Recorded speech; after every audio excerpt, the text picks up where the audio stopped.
ഈ ഉടമ്പടി ധ്യാനം ഓൺലൈനിലിരുന്നു കൊണ്ട് വിവിധ ജില്ലകളിലും സംസ്ഥാനങ്ങളിലും ഓരോ രാജ്യങ്ങളിലിരുന്ന് ഈ ശുശ്രൂഷ ഭക്തിപൂർവ്വം കൂടുന്ന എല്ലാവരെയും പരിശുദ്ധ അമ്മയുടെ മാധ്യസ്ഥത്തിൽ ഈശോയുടെ തിരുസന്നിധാനത്തിൽ സമർപ്പിക്കുമ്പോൾ അതിൻ്റെ കൂടെ ഇന്ന് മനുഷ്യൻ അവൻ്റെ ജീവിതത്തിൻ്റെ സംഘർഷനിർഭരമായ ജീവിതയാത്രയിൽ അവനെ കൂട്ടുപോകുന്ന ഒരു ദൈവം,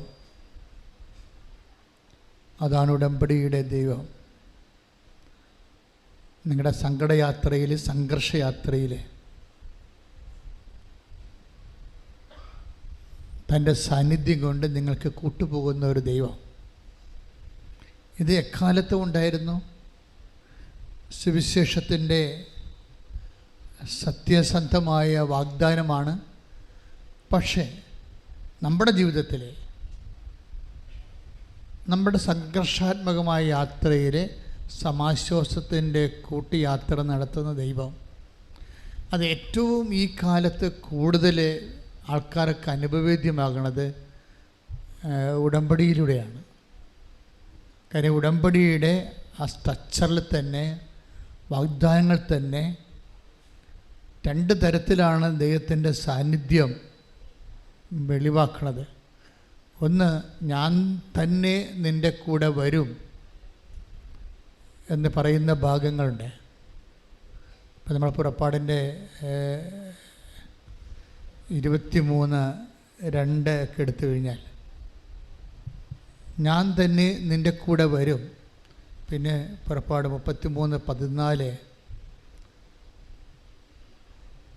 അവിടെയെല്ലാം ദൈവം തന്നെ നമ്മുടെ കൂടെ വരുന്നതാണ്. ഇത് നമ്മൾക്ക് തോന്നും ഇങ്ങനെ നമ്മളൊരു ഗുഡ് മോർണിംഗ് പറയണ പോലെ ഒരു ആശംസയാണെന്ന് തോന്നും. ആശംസകളിൽ നിന്ന് അനുഭവങ്ങളിലേക്കുള്ള ദൂരം എനിക്ക് തോന്നുന്നത് പ്രാർത്ഥനയുടെ ദൂരമല്ലത്, അത് പ്രവൃത്തിയുടെ ദൂരമാണ്. നമ്മൾക്ക് I come with you wherever you go എന്ന് പറഞ്ഞു കഴിഞ്ഞാൽ, ഞാൻ നിൻ്റെ കൂടെ വരും, നീ എവിടെ പോയാലോ എന്ന് പറയുമ്പോൾ നമുക്ക് തോന്നും ഇതൊരു ആശംസയാണെന്ന് തോന്നും. ദൈവം പറയണത് ഒരു ആശംസയല്ലല്ലോ. ദൈവം പറയണത് ഒരു അനുഭവത്തിൻ്റെ പെർസ്പെക്റ്റീവിലാണ് സംസാരിക്കുന്നത്. അപ്പോൾ ഈ ആശംസയെ അനുഭവമാക്കുന്നത് നമ്മൾ ഇത്രയും നാൾ നമ്മൾ ഉപയോഗിച്ചിരുന്ന മിഷനറി പ്രെയറാണ്. പക്ഷെ ആശംസകളെ അനുഭവമാക്കാൻ പ്രെയറിന് എന്തുമാത്രം സാധിക്കും എന്ന് നമുക്കറിയത്തില്ല. അതുകൊണ്ടാണ് ഉടമ്പടിയിൽ പ്രാർത്ഥനയ്ക്ക് പകരം പ്രവർത്തി വെച്ചിരിക്കുന്നത്. ഉടമ്പടിയുടെ പ്രഖ്യാപിതമായ ലക്ഷ്യങ്ങളിലൊന്ന്, വാഗ്ദാനങ്ങളിലൊന്ന് ദ പ്രസൻസ് ഓഫ് ഗോഡാണ്. അപ്പോൾ തോബിത്തിൻ്റെ പുസ്തകം വായിക്കുമ്പോഴേ 12:13 എടുത്ത്, തോബിത്ത് 12:13 ശ്രുതികട്ടെ. ഹല്ലേലൂയ ഹല്ലേലൂയ ഹല്ലേലൂയ ഹല്ലേലൂയ യേശുവേ നന്ദി. ഹല്ലേലൂയ ഹല്ലേലൂയ ഹല്ലേലൂയ ഹല്ലേലൂയ.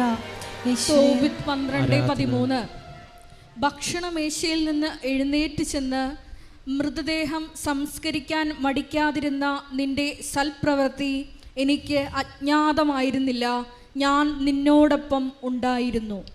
ഇതാണ് വിഷയം. ഒന്നിട്ട് വായിച്ചേ. ഭക്ഷണമേശയിൽ നിന്ന് എഴുന്നേറ്റ് ചെന്ന് മൃതദേഹം സംസ്കരിക്കാൻ മടിക്കാതിരുന്ന നിന്റെ സൽപ്രവൃത്തി എനിക്ക് അജ്ഞാതമായിരുന്നില്ല, ഞാൻ നിന്നോടൊപ്പം ഉണ്ടായിരുന്നു. ഇത് ആഴമായ ഒരു സത്യമാണ്. എന്താ പറയണത്? ഭക്ഷണമേശയിൽ നിന്ന്, ആരാണ് ഭക്ഷണമേശയിൽ നിന്ന് എഴുന്നേറ്റ് പോയി മൃതശരീരം സംസ്കരിക്കാൻ പോയത്? തോബിത്ത് ദൈവമേ എന്നും പറഞ്ഞ് ജീവിച്ച ഒരാളാണ്. ഈ ദൈവമേ എന്നും പറഞ്ഞ് ജീവിക്കുന്നതും നമ്മുടെ എന്തെങ്കിലും കാഷ്വാലിറ്റിക്ക് ദൈവത്തെ കക്ഷി ചേർക്കുന്നതും രണ്ട് വിഷയമാണ്. ദൈവമേ എന്നും പറഞ്ഞ് ജീവിക്കുന്നതും നമ്മുടെ എന്തെങ്കിലും ഇൻസിഡൻറ്റ് വരുമ്പോൾ, ഇപ്പോൾ വണ്ടി തള്ളിയിട്ട് കയറണില്ല എന്നാൽ ഒരു കൈ ഒന്ന് തള്ളിക്കൊള്ളാൻ വേണ്ടി ദൈവത്തെ അവിടെ കക്ഷി ചേർക്കുകയും വണ്ടി പാലം കടന്ന് കഴിയുമ്പോൾ അല്ലെങ്കിൽ ബമ്പ് കടന്ന് കഴിയുമ്പോൾ ഗുഡ് ബൈ പറഞ്ഞ് എന്നാൽ താങ്ക്സ് എന്ന് പറഞ്ഞ് വിടുന്നതും പലപ്പോഴും അങ്ങനെ നമ്മൾ ചെയ്യണത്. ദൈവത്തോട് കാണിക്കുന്ന ഒരു സമീപന രീതി അതാണ്. നമുക്ക് എന്തെങ്കിലും ഇഷ്യൂ വന്ന് ഇഷ്യൂവിന് നമ്മൾ പ്രാർത്ഥിക്കുന്നു, ദൈവത്തെ കക്ഷി ചേർക്കുന്നു, ദൈവം അത് നിർവഹിക്കുന്നു, ഗുഡ് ബൈ പറയുന്നു. ക്ലിയർ? ഇത് റിലേഷൻസ് നിങ്ങളൊന്ന് ശ്രദ്ധിക്കണം. ഇങ്ങനെ ഈ റിലേഷനാണ് ഉള്ളതെങ്കിൽ നമുക്ക് അധികകാലം ഈ ലൈഫിൽ ദൈവത്തെ കക്ഷി ചേർക്കാൻ, ദൈവത്തെ വരാൻ എന്തുമാത്രം സാധിക്കുമെന്ന് അറിയത്തില്ല. നമ്മളൊരു പ്രഗ്മാറ്റിക്കാണ് ഈ കാര്യത്തിൽ. എന്ന് വെച്ച് കഴിഞ്ഞാൽ ഒരു വിഷയമുണ്ടായിരുന്നു, ആ വിഷയത്തിൽ നമ്മൾ ദൈവത്തിൽ ആശ്രയിച്ചു, ദൈവം നമ്മളെ സപ്പോർട്ട് ചെയ്തു, അത് കഴിയുമ്പോൾ ഗുഡ് ബൈ പറയും. പക്ഷേ അതും ദൈവം അത് അങ്ങനെയല്ല ഉദ്ദേശിക്കണത്. ഒരു ഇടയ്ക്കുന്ന് ഗുഡ് ബൈ പറഞ്ഞിട്ട് ടാറ്റ പറഞ്ഞിട്ട് വിടുന്ന ഒരു ബന്ധമേ നിനക്ക് ദൈവമായിട്ടുണ്ടെങ്കിൽ നിനക്കിനി ഈ വണ്ടി പല സമയത്ത് ഇനിയും കട്ടറിലേക്ക് കയറാൻ സാധ്യതയുണ്ട്. അപ്പോൾ നീ ഒന്ന് ഇൻട്രോസ്പെക്റ്റ് ചെയ്യണം. എൻ്റെ ബന്ധമെന്ന് പറയണത് ഒരു പ്രോബ്ലം സെൻറ്റേഡ് ആണോ, ഒരു പ്രോബ്ലം ഉണ്ടാക്കുന്ന ഇഷ്യൂ ബേസ്ഡ് ആണോ? പലപ്പോഴും വരുന്നൊരു വിഷയം what is your spirituality? Spirituality is issue based. അങ്ങനെ സംഭവിക്കാൻ സാധ്യതയുണ്ട്. നിൻ്റെ ആധ്യാത്മികത എന്താണെന്ന് ചോദിച്ചു കഴിഞ്ഞാൽ പറയും അതൊരു വിഷയവുമായി ബന്ധപ്പെട്ടതാണ്, വ്യക്തിയുമായി ബന്ധപ്പെട്ടതല്ല. ഇവിടെയാണ് പ്രോബ്ലം വരണത്. ഉടമ്പടി നിങ്ങളെ വ്യക്തിയുമായി, നിങ്ങളുടെ ആധ്യാത്മികതയെ വ്യക്തിയുമായി ആക്കും. നമ്മളുടെ സാധാരണഗതിയിൽ നമ്മുടെ ആധ്യാത്മികത വിഷയവുമായി ബന്ധപ്പെട്ടതാണ്. ഇതാണ് നമ്മുടെ ഒരു ദുരന്തമെന്ന് പറയുന്നത്. ഒരു വിഷയമുണ്ടായി, ആ വിഷയം ഇപ്പോൾ കോളേജ് അഡ്മിഷൻ്റെ കാലമാണ്, ഒരു വിഷയമായി, അപ്പനും അമ്മയും മക്കളും എല്ലാം കൃപാസനത്തിലുണ്ട് ഇല്ലേ? അഡ്മിഷൻ കിട്ടിക്കഴിയുമ്പോൾ ഗുഡ് ബൈ, തീർന്നു. പിന്നെ നിങ്ങളുടെ ജീവിതമായി. ഇനിയിപ്പോൾ കോളേജിൽ പോയ കൊച്ച് വേറെ ആരെങ്കിലും ലൈൻ അടിച്ചാൽ മാത്രമേ പിന്നെ അപ്പനും അമ്മയും പിന്നെയും കൃപാസനത്തിൽ വരത്തുള്ളൂ. അതാണ് പ്രശ്നം. അതുകൊണ്ട് സംരക്ഷണം കിട്ടണില്ല നിങ്ങൾക്ക്. എന്തുകൊണ്ടാണ് അങ്ങനെ സംഭവിക്കുന്നത്? സംരക്ഷണം കിട്ടണില്ല. നിങ്ങൾ ഇടയ്ക്ക് വെച്ച് ഗുഡ് ബൈ പറഞ്ഞ് ദൈവത്തെ യാത്രയാക്കുന്നു. കാര്യം കണ്ടു കഴിയുമ്പോൾ ദൈവത്തെ ഗുഡ് ബൈ പറഞ്ഞ് യാത്രയാക്കുന്നു. അച്ഛൻ നിങ്ങളെ ആക്ഷേപിക്കുന്നതല്ല, സങ്കടകരമായൊരു യാഥാർത്ഥ്യമാണ്. ഒന്ന് പ്രാർത്ഥിച്ച മക്കളെ, കർത്താവ് ദൈവമേ, സത്യം പറഞ്ഞാല് പലപ്പോഴും അറിയാതെയാണ് ഒരാവശ്യം കഴിയുമ്പോൾ നിന്നോട് യാത്ര പറഞ്ഞു പോരുകയോ നിന്നെ ആശംസിച്ച് എന്റെ ജീവിതത്തിൽ നിന്ന് യാത്ര ആക്കുകയും ചെയ്യുന്നത്. പക്ഷെ കർത്താവേ, ഉടമ്പടി പ്രകാരം നിന്റെ വാഗ്ദാനമാണ്. Wherever you go, നീ എവിടെ പോയാലും നിത്യത വരെ ഞാൻ നിന്റെ കൂടെ ഉണ്ടായിരുന്നു. കർത്താവേ, എന്നോട് കൂടെ അന്ത്യം വരെ നിലനിൽക്കാനുള്ള നിന്റെ ആഗ്രഹത്തെ മാനിച്ചുകൊണ്ട് എന്നെ സംരക്ഷിക്കാനുള്ള നിന്റെ കരുതലിനെ തിരിച്ചറിയാതെ പോയ നിമിഷങ്ങളെ ഓർത്ത് ഞാൻ വിഷമിക്കുന്ന കർത്താവേ, ശേഷിച്ച കാലം മുഴുവൻ എന്നെ വേർപിരിയാതെ കൈയോട് കൈ ചേർത്തുകൊണ്ട് കൊണ്ടുപോകാൻ ഒരുമിച്ച് യാത്രയാകാൻ ദൈവമേ എനിക്ക് പ്രത്യേക അഭിഷേകം നൽകണമേ, എന്നെ അനുഗ്രഹിക്കണമേ. സ്തുതിക്കട്ടെ. വാഗ്ദാനത്തിൻ്റെ പദ്ധതിയാണ് ഉടമ്പടി. Is the project of promise. ആർക്കാണ് ആ പ്രോമിസ് ലഭിക്കണത്? ദൈവത്തിൻ്റെ വാഗ്ദാനം കിട്ടണത്. ദൈവത്തിൻ്റെ വാഗ്ദാനത്തിൻ്റെ പ്രത്യേകത എന്താണ്? അത് ദൈവം സത്യമായതുകൊണ്ട് തന്നെ ദൈവത്തിൻ്റെ വാഗ്ദാനങ്ങളും സത്യമായിരിക്കും. അതുപോലെ ഇരിക്കുകയോ അല്ലെങ്കിൽ അതിനോട് അറ്റപ്പറ്റ സംഭവിക്കുകയോ അല്ല. ഷാർപ്പായിട്ട് അത് തന്നെ സംഭവിക്കും. ഇപ്പോൾ ഇന്നലെ സിംഗപ്പൂരിൽ നിന്നൊരു സഹോദരി എൻ്റെ വാട്സപ്പിലോട്ട്, എനിക്കവരറിയാൻ പാടില്ല, അവർക്ക് ചിലപ്പോൾ എൻ്റെ നമ്പർ എവിടെ നിന്നോ കിട്ടിയിട്ട് അവർ വാട്സപ്പിലോട്ട് ഒരു പാട്ടിട്ട് നല്ല സുന്ദരമായ രീതിയിൽ നല്ല പ്രൊഫഷണൽ സിംഗറാണെന്ന് തോന്നുന്നു, നന്നായിട്ട് പാടിയിട്ടുണ്ട്. അവർ തുടങ്ങുന്ന സഞ്ചാരി മാതാവേ എന്നാണ്, സഞ്ചാരി മാതാവേ. അപ്പോൾ ആലപ്പുഴയിൽ നിന്ന് ഞങ്ങളുടെ ഒരു സുഹൃത്ത് അച്ഛൻ സാംസൺ അച്ഛനെ വിളിച്ച് പറഞ്ഞു, ഈ ലേഡി നമ്മുടെ നാട്ടിൽ ഇവിടുത്തെ ഈ സ്ഥലത്ത് ഉള്ളതാണ്, അവരിവിടെ അകലെ താമസിക്കണം, മറ്റു രാജ്യങ്ങളിലെ ജോലി സംബന്ധമായ കാര്യത്തിൽ. അച്ഛനെ അവരെ പേഴ്സണലായിട്ട് അറിയാം, അവരിങ്ങനെ അച്ഛനെ പാട്ടയക്കുന്നുണ്ടെന്ന് എന്നോട് പറഞ്ഞിട്ടുണ്ടെന്ന് പറഞ്ഞു. ഞാൻ ആ പാട്ട് കേട്ടപ്പോൾ എനിക്ക് ഭയങ്കര ഇഷ്ടപ്പെട്ടു. കാര്യം സഞ്ചാരി മാതാവ് സഞ്ചാരം ചെയ്ത് കൂടെ വരണ അവരുടെ അനുഭവം അവർക്കുണ്ടായി. അപ്പോൾ അവരിന്ന് എഴുതി, കുറച്ച് കഴിഞ്ഞപ്പോൾ അവരെഴുതിയ നോട്ട് ബുക്കിൻ്റെ ഫസ്റ്റ് പേജ് എനിക്കിങ്ങനെ സെൻഡ് ചെയ്ത് തന്നു. നോട്ടിൻ്റെ ഫസ്റ്റ് പേജ്, അതായത് അവരാണത് എഴുതിയെന്ന് ആ പാട്ട് അച്ഛൻ അത് മനസ്സിലാക്കാൻ വേണ്ടി. പക്ഷേ അതിൻ്റെ അകത്ത് മുഴുവനും സഞ്ചാരി മാതാവ് നമ്മുടെ കൂടെ സഞ്ചരിക്കുന്ന അനുഭവത്തിൽ അവർ വളരെ ഹൃദ്യമായിട്ടൊരു അനുഭവമായിട്ട് പാടിയിരിക്കുകയാണ്. അതിമനോഹരമായിട്ടുണ്ട് ആ പാട്ട്, സൂപ്പറായിട്ടുണ്ട്. അതെന്ത് സംഭവിച്ചു കഴിഞ്ഞാൽ ഇന്ന് ജനങ്ങളെല്ലാം അനുഭവിക്കുന്നൊരു വിഷയമാണ് ദൈവത്തിൻ്റെ സാന്നിധ്യം. അതുകൊണ്ടാണ് എങ്ങനെയാണ് ഈ സഞ്ചാരി മാതാവിൻ്റെ കോൺസെപ്റ്റ് വന്നത്? അത് മരിയൻ ഉടമ്പടിയാണ് നമ്മൾ ചെയ്യണത്, അല്ലേ? അമ്മമാതാവിൻ്റെ മധ്യസ്ഥത്തിലാണ് നമ്മൾ ഉടമ്പടി ചെയ്തിരിക്കുന്നത്. അപ്പോൾ അമ്മമാതാവിൻ്റെ മധ്യസ്ഥത ചെയ്തിരിക്കുന്നത് കൊണ്ട് തന്നെ അമ്മ ഈ ഉടമ്പടി എടുത്ത വ്യക്തി സത്യസന്ധനാണെങ്കിൽ അവസാനം വരെ നിൻ്റെ വിഷയം നിറവേറുവോളം നിൻ്റെ കൂടെ നിന്ന് അത് ചെയ്യിക്കും. മനസ്സിലാട്.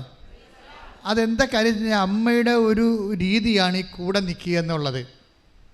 അമ്മയുടെ അത് നിങ്ങൾ മനസ്സിലാക്കുക. ഉടമ്പടി എടുക്കുമ്പോൾ ഇപ്പം നമ്മൾ ഉദാഹരണത്തിന് ഞാൻ പറയാം, അമ്മ എന്തുകൊണ്ടാണ് അമ്മയെ സെലക്ട് ചെയ്തത് ദൈവം? ഇത് ഏത് കുരിശാണെങ്കിലും കൂടെ നിൽക്കുമെന്ന് നല്ല ബോധമുള്ളത് കൊണ്ടാണ്. 1000 പുരുഷനായി കണ്ടു, ഞാൻ ആരെ സ്ത്രീയായി കണ്ടില്ലെന്ന് പറയത്തില്ലേ സഭാപ്രസംഗി, അല്ലേ? സഭാപ്രസംഗി 7:29 എടുത്ത് ശ്രദ്ധിക്കട്ടെ. ഹല്ലേലൂയ, ഹല്ലേലൂയ, ഹല്ലേലൂയ, ഹല്ലേലൂയ, ഹല്ലേലൂയ. യേശുവേ നന്ദി, ആരാധന, ആരാധന, ആരാധന. ഹല്ലേലൂയ, ഹല്ലേലൂയ, ഹല്ലേലൂയ, ഹല്ലേലൂയ, ഹല്ലേലൂയ. യേശുവേ സ്തുതി, ഹല്ലേലൂയ. സഭാപ്രസംഗി 7:28. 1000 ഞാൻ പുരുഷനായി കണ്ടു. എന്ന് പറഞ്ഞേ, 1000 ഞാൻ പുരുഷനായി കണ്ടു. എന്നാൽ ഒരുവളെയും സ്ത്രീയായി കണ്ടില്ല. എന്നിട്ട് എന്താ വെച്ചാൽ ദൈവം നമ്മൾ ഈശോ അമ്മയെ സ്ത്രീ എന്ന് വിളിക്കുമ്പോൾ നിങ്ങൾ ആ ഒരു രീതിയിൽ അത് മനസ്സിലാക്കേണ്ടത്. ദൈവം ഉദ്ദേശിക്കുന്ന സ്ത്രീയുടെ സ്വഭാവങ്ങളിൽ ഒന്നാണ് വിഷമസന്ധികളിൽ കൈവിടാതെ കൂടെ നിൽക്കുന്നത്. ആ ദൈവത്തിൻ്റെ സ്വഭാവമാണ്. ദൈവം ഉദ്ദേശിക്കുന്ന ഇപ്പം അമ്മ എന്താണ് ആദ്യമേ കർത്താവ് നീ ഗർഭം ധരിച്ചൊരു പുത്രനെ പ്രസവിക്കുമെന്ന് പറയുമ്പോഴേ അമ്മ അതിന് മറുപടി പറയാൻ എന്താണ്? ഇതാ കർത്താവിൻ്റെ ദാസി, നിൻ്റെ വചനം പോലെ എന്നിൽ നിറവേറട്ടെ. Take the word of God. ശ്രദ്ധിക്കട്ടെ. ഹല്ലേലൂയ, ഹല്ലേലൂയ, ഹല്ലേലൂയ, ഹല്ലേലൂയ, ഹല്ലേലൂയ. 38. Read it again. ലൂക്ക 1:38. ലൂക്ക 1:38. മറിയം പറഞ്ഞു, മറിയം പറഞ്ഞു, ഇതാ കർത്താവിന്റെ ദാസി, നിന്റെ വാക്ക് എന്നിൽ നിറവേറട്ടെ.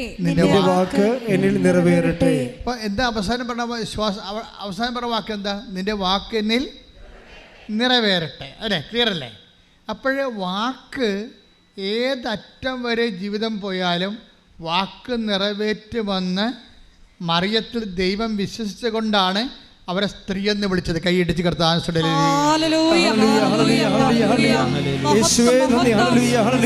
പരിശുദ്ധ അമ്മയ്ക്ക് വലിയ മഹത്വം കൊടുക്കുന്ന പങ്കാളികളാക്കിയതിന് നന്ദി പറയുന്നു. ഹല്ലേലൂയ. കൃപാസനത്തിൻ്റെ അമ്മേ, പ്രസാദവരമാതാവേ,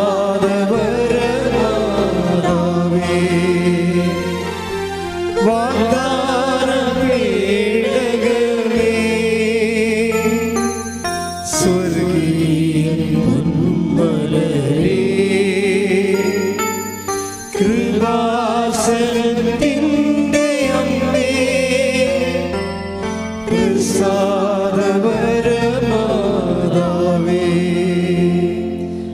നമ്മൾ യോഹന്നാൻ്റെ സുവിശേഷം 19:20, 25, 19:25. യോഹന്നാൻ 19:25. യേശുവിന്റെ കുരിശിനരികെ, പറഞ്ഞ യേശുവിന്റെ കുരിശിനരികെ, യേശുവിന്റെ കുരിശിനരികെ അവന്റെ അമ്മയും അമ്മയുടെ സഹോദരിയും ക്ലോപ്പാസിന്റെ ഭാര്യ മറിയവും മഗ്ദലേന മറിയവും നിൽക്കുന്നുണ്ടായിരുന്നു.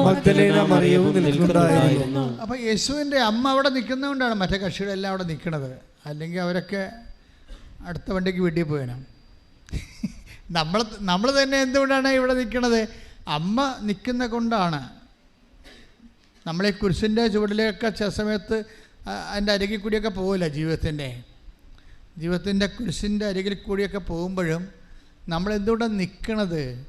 ആത്മഹത്യ ചെയ്യാതെയും അല്ലെങ്കിൽ മറ്റ് വിക്രിയകളൊന്നും ചെയ്യാതെ നിൽക്കുന്നത് എന്താണ്? അമ്മ നിൽക്കുന്നു എന്നുള്ളത് കൊണ്ടാണ്. അപ്പോഴേ ഇതാ കർത്താവിൻ്റെ ദാസി. എനിക്ക് തോന്നുന്നത് ഈ ലൂക്ക 2:38, 1:38, ലൂക്ക 1:38, 1:38 എന്താണ്? അങ്ങ് വാക്കെന്നിൽ നിറവേറട്ടെ, അങ്ങയുടെ വചനം പോലെ എന്നിൽ നിറവേറട്ടെ. അപ്പോൾ അവസാനത്തെ വാക്ക് എന്താണ്? നിറവേറട്ടെ എന്നുള്ളതാണ്. അതും യോഹന്നാൻ്റെ 19:25 തമ്മിൽ ലിങ്ക് ചെയ്യേണ്ടതാണ്. അതെന്താ പറയണത്? യേശുവിൻ്റെ അമ്മ അവൻ്റെ കുരിശിൻ്റെ ചുവട്ടിൽ നിന്നിരുന്നു. ദാറ്റ് മീൻസ് എന്തിനാണ് നിൽക്കണത്? കർത്താവിൻ്റെ വാക്ക് നിറവേറ്റാൻ വേണ്ടി നിൽക്കുകയാണ്. മനസ്സിലായില്ലേ? അപ്പോഴാ നിപ്പിൻ്റെ വ്യാഖ്യാനം എന്താണ്? വെറുതെ നിന്നല്ല, വന്ന് അകപ്പെട്ടു പോയതല്ല. നമ്മൾ പറയണേ ഞങ്ങൾക്ക് എന്ത് വിധിയാണ് എന്നൊക്കെ പറഞ്ഞ ആൾക്കാർ തലേ കൈവെക്കല്ലേ. ദാറ്റ് മീൻസ് സങ്കടം വരുമ്പോൾ അകപ്പെട്ടു പോകുന്നല്ലേ പറയണത്. മറിയം അകപ്പെട്ടതല്ല, മറിച്ച് എന്താണ്? അങ്ങനെ വാക്കിനെ നിറവേറട്ടെ എന്ന് ആദ്യമേ കയറി അമ്മ സമർപ്പിച്ചിരുന്നു. ആ സമർപ്പണത്തിൻ്റെ, കർത്താവിൻ്റെ വാക്കിനോടുള്ള സമർപ്പണത്തിൻ്റെ ഭാഗമായിട്ട് ദൈവത്തിൻ്റെ വചനം നിറവേറ്റാനാണ് അവൾ കുരിശിനെ ചുവട്ട് നിൽക്കുന്നത്. കൈയടിച്ച് കർത്താവ്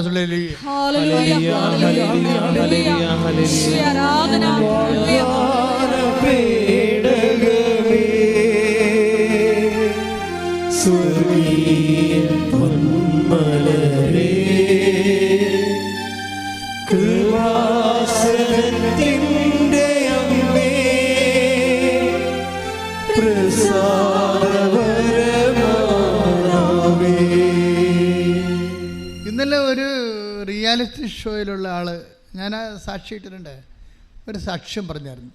അയാൾക്ക് 2 കുഞ്ഞുങ്ങളുണ്ട്, ആൺകുഞ്ഞുങ്ങളെ. അപ്പോൾ അദ്ദേഹത്തിൻ്റെ ആഗ്രഹം ഒരു ആൺകുഞ്ഞും കൂടി വേണമെന്നുള്ളതാണ്. അപ്പോൾ മൂന്നാമത്തെ കുഞ്ഞിനെ പ്രഗ്നൻ്റ് ആയപ്പോൾ കുഞ്ഞിൻ്റെ എല്ലാം ഓക്കെ, ബ്രെയിനൊക്കെ ഓക്കെയാണ്, ഹാർട്ട് ഓക്കെയാണ്. പക്ഷെ ശ്വാസകോശം ചുങ്ങിപ്പോയതാണ്. അത് കുടലും പണ്ടവും എല്ലാം ആമാശയം ഉൾപ്പെടെ അങ്ങോട്ട് ഇടിച്ച് കയറി നിൽക്കണ കാരണം ശ്വാസകോശം ചെറുതായിപ്പോയി. അപ്പോൾ ഓക്സിജൻ എടുക്കണില്ല. അപ്പോൾ ഇത് അറിഞ്ഞോടുകൂടി ഇയാൾക്ക് ഭയങ്കരമായ കരച്ചിലാണ്. അയാൾ പറയുന്നുണ്ട്, എൻ്റെ ഒരു ഇമോഷൻ ഇങ്ങനെയാണ്, ചിരി വരുമ്പോൾ ഞാൻ നല്ലോണം ചിരിക്കും, കരച്ചിൽ കഴിഞ്ഞാൽ ഞാൻ വല്ലാത്ത രീതി കരയും, എനിക്കത് സഹിക്കാൻ പറ്റുന്നില്ലെന്ന് പറയണം. അയാളത് പറയുമ്പോൾ പോലും അയാൾ കരയണ രീതിയിലാണ് സംസാരിക്കണത്. അവസാനം ഇയാൾ അമ്മയെടുത്ത് വരും. അമ്മ എനിക്ക് കുഞ്ഞിനെ തരണം, അമ്മ വിചാരിച്ചാലേ ചെയ്യാൻ പറ്റത്തുള്ളൂ. എന്നിട്ട് ഈ എന്നിട്ട് ഡോക്ടർ പറയുന്നത് ഓപ്പറേഷൻ ചെയ്യാൻ പറ്റത്തില്ല, കാര്യം ഈ പതിരയും ശ്വാസകോശവും ഹൃദയവും എല്ലാം ഇങ്ങനെ അമങ്ങിയിരിക്കുകയല്ലേ, അപ്പോൾ അത് ചെയ്യാൻ പറ്റത്തില്ലെന്ന് പറയും. പക്ഷേ എന്തെങ്കിലും അമ്മയോട് ചെയ്ത ഉടമ്പടി, നമുക്കറിയാലോ ഇന്ന് പല മനുഷ്യരുടെയും ഒരു ആസ്തി ഒരു ആസ്തി ഉറപ്പെന്ന് പറയുന്നത് എന്താണ്? ഉടമ്പടിയാണ്. കാര്യം അപ്പോഴും ആൾക്കാർ പറയുന്നത് എന്താണ്? സാറേ ഡോക്ടറെ ശരിയാകും, ഞങ്ങൾ ഉടമ്പടി. അപ്പോൾ ഡോക്ടറോട് പറയത്തില്ലെങ്കിൽ മനസ്സിൽ പറയാം, എന്താണ്? ഞങ്ങളെ ഉടമ്പടി എടുത്തിട്ടുണ്ട്, എന്നുവെച്ചാൽ അമ്മയുമായിട്ട് ഞങ്ങൾ ഉടമ്പടി. മക്കളെ നിങ്ങൾ ഉടമ്പടി എടുത്തിട്ടുള്ളൂ എന്ന കാര്യം സത്യമാണ്. പക്ഷെ അതല്ല പ്രശ്നം, ഉടമ്പടി വർക്കൗട്ട് ചെയ്യുന്നുണ്ടോ എന്ന് നോക്കണം. നിങ്ങളെ നിങ്ങൾ ലൈൻ വലിച്ചു എന്ന് പറഞ്ഞ കാര്യം ശരിയാണ്, പക്ഷെ കറണ്ടുണ്ടോ, ഫീസ് പോയിരിക്കണം എന്നൊക്കെ നോക്കണം, ഇടയ്ക്ക് ചെക്ക് ചെയ്യണം. ലൈൻ വലിച്ചു എന്ന് പറഞ്ഞിട്ട് കാര്യമില്ല. പക്ഷേ അത് ഫീസ് പോയിരിക്കുകയാണെങ്കിൽ നമുക്ക് ലൈറ്റ് തെളിയത്തില്ല. എന്ന് പറഞ്ഞ പോലെ തന്നെ നിങ്ങൾ ഉടമ്പടി എടുത്താലും ഉടമ്പടിയുടെ മെയിൻ സംഭവം എന്താണ്? പ്രധാനപ്പെട്ട സംഭവം എന്താണ്? ഉടമ്പടിയുടെ പ്രസൻസാണ്. പ്രസൻസ്. മറ്റ് പ്രാർത്ഥനകളിൽ നിന്ന് വ്യത്യസ്തമായിട്ട് ഉടമ്പടിയുടെ ഈ പദ്ധതി പ്രയോഗങ്ങളെ നമ്മൾക്ക് തരുന്ന ഒരു പ്രത്യാശ എന്ന് പറയുന്നത് പ്രസൻസാണ്. എന്ന് വെച്ച് കഴിഞ്ഞാൽ എന്താണ്? സാന്നിധ്യം. എനിക്ക് തോന്നുന്നത് ഇതാണ്, മറ്റ് പല വിഷയങ്ങളും വ്യത്യസ്തങ്ങളായ പ്രാർത്ഥനാ രീതികളിലേക്ക് ഒരു പരിവരെ നടക്കുമെങ്കിലും ഉടമ്പടി പ്രത്യേകിച്ച് why should I take covenant, ഞാൻ എന്തുകൊണ്ട് ഉടമ്പടി എടുക്കണമെന്ന് ചോദിച്ചാൽ അതിന് ഉത്തരവേ ഉള്ളൂ. എന്താ കാര്യം? എൻ്റെ കൂടെ ദൈവം വരുമെന്ന് ഉടമ്പടി പ്രകാരം പറഞ്ഞിട്ടുണ്ട്. എൻ്റെ കൂടെ ദൈവം വരും. അത് സഞ്ചാരി മാതാവ് തൻ്റെ കൂടെ വരുന്നത് എല്ലാവരുടെയും അനുഭവമാണ്. കാര്യം ദൈവത്തിന് ആദ്യകാലം മുതലേ ഉള്ള ഒരു സത്യസന്ധമായ നിലപാടാണ് വിശ്വസിക്കുന്നതിൻ്റെ കൂടെ പോകണമെന്നുള്ളത്. അത് പുതിയതല്ല, വിശ്വസിക്കുന്നതിൻ്റെ കൂടെ. ഇപ്പം നമ്മൾ 23-20 എടുത്ത പുറപ്പാട് ശ്രദ്ധിക്കട്ടെ. ഹല്ലേലൂയ ഹല്ലേലൂയ ഹല്ലേലൂയ ഹല്ലേലൂയ ഹല്ലേലൂയ യേശുവേ നന്ദി. ഹല്ലേലൂയ ഹല്ലേലൂയ ഹല്ലേലൂയ ഹല്ലേലൂയ ഹല്ലേലൂയ ഹല്ലേലൂയ ഹല്ലേലൂയ ഹല്ലേലൂയ. പുറപ്പാട് 23:20. പുറപ്പാട് 23:20.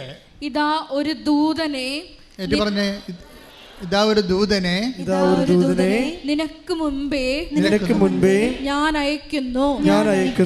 അവൻ നിന്റെ വഴിയിൽ നിന്നെ കാത്തുകൊള്ളും. ഞാൻ ഒരുക്കിയിരിക്കുന്ന സ്ഥലത്തേക്ക് നിന്നെ കൊണ്ടുവരികയും ചെയ്യും. അപ്പൊ ഈ ലാൻഡ് ആൻഡ് ലൈഫ് ഉടമ്പടിയുടെ ബേസിക് ആയിട്ടുള്ള സംഭവമാണ്. Land and life. ജീവിതം എന്ന് പറഞ്ഞാൽ എന്താ?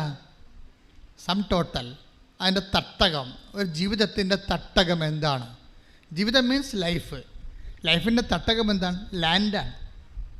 ലാൻഡ്.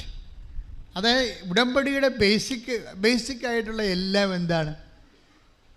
ബേസിക് ആയിട്ടുള്ള ലാൻഡ്. അത് നിങ്ങളുടെ ജീവിതം കരുപ്പിടിപ്പിക്കാൻ വേണ്ടി നമുക്ക് ആവശ്യമായത് എന്താണ്? അനുകൂലമായ സ്ഥലമാണ്. അനുകൂലമായ സ്ഥലം. അപ്പോൾ അനുകൂലമായ സ്ഥലം. ഇപ്പം ഞാൻ ഈ ജപ്തി നടപടിയൊക്കെ ആൾക്കാർ വരത്തില്ലേ? അപ്പോൾ ഞാനെന്താ, നിങ്ങൾ ജപ്തി നടപടിക്കാരെ പ്രത്യേകം കാണുന്ന എന്താ കാര്യം? അവിടെ വീട് സ്ഥലവും ജന്മാവകാശം നഷ്ടപ്പെടാൻ പോകുകയാണ് അല്ലേ? അവിടെ ബൈബിളിനെ അത് റീസെറ്റ് ചെയ്യാൻ പറ്റുകയില്ലെങ്കിൽ വേറെ ഒരു പുസ്തകത്തെയും പറ്റത്തില്ല. എന്താ കാര്യം? ഇതെല്ലാം നീ ജനിക്കാൻ ഞാൻ ഇടയാക്കിയ സ്ഥലം, നിന്നെ ജന്മ അവകാശമായി ഞാൻ നിനക്ക് തന്നിരിക്കുന്ന സ്ഥലം, നിൻ്റെ ജീവിതം കരുപ്പിടിപ്പിക്കാൻ വേണ്ടി ഞാൻ നിനക്ക് തന്നിരിക്കുന്ന സ്ഥലം, ആ സ്ഥലം നിനക്ക് നഷ്ടപ്പെട്ടാൽ ഞാൻ ആ സ്ഥലത്തേക്ക് നിന്നെ തിരികെ കൊണ്ടുവരുന്ന ദൈവമാണ്. കൈ ഇടിച്ച് കർത്താവ് ഹല്ലേലൂയ.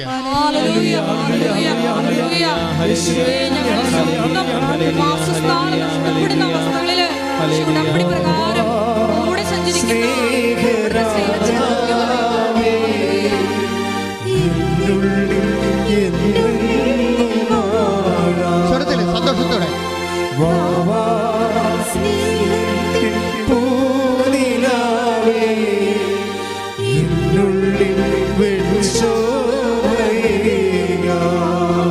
പരിശുദ്ധ പരമദിവ്യകാരുണ്യത്തിന് ആരാധനയും സ്തുതിയും പുകഴ്ചയുണ്ടായിരിക്കട്ടെ. എസെക്കിയേൽ 37:14. ശ്രദ്ധിക്കട്ടെ. ഹല്ലേലൂയ ഹല്ലേലൂയ ഹല്ലേലൂയ ഹല്ലേലൂയ യേശുവേ നന്ദി നന്ദി നന്ദി. ഹല്ലേലൂയ ഹല്ലേലൂയ ഹല്ലേലൂയ ഹല്ലേലൂയ ഹല്ലേലൂയ ഹല്ലേലൂയ. ബാബാ സ്നേഹരാജാവേ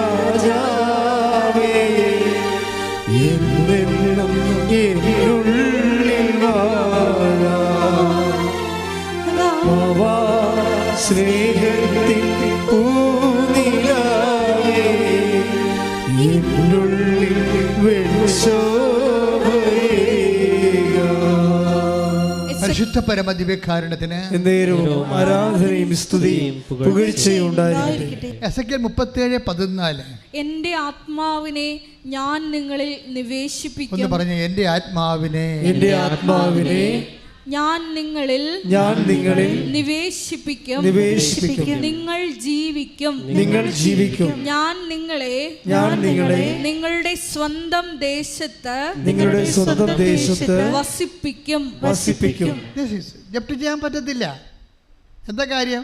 ദൈവം നിനക്ക് തന്ന സ്വന്തം സ്ഥലത്ത് ആർക്കും എടുക്കാൻ പറ്റത്തില്ലത്. പക്ഷേ ഇത് എൻ്റെ ദൈവമായതിൽ നീ ഇത് പൂർണ്ണമായി വിശ്വസിക്കണം.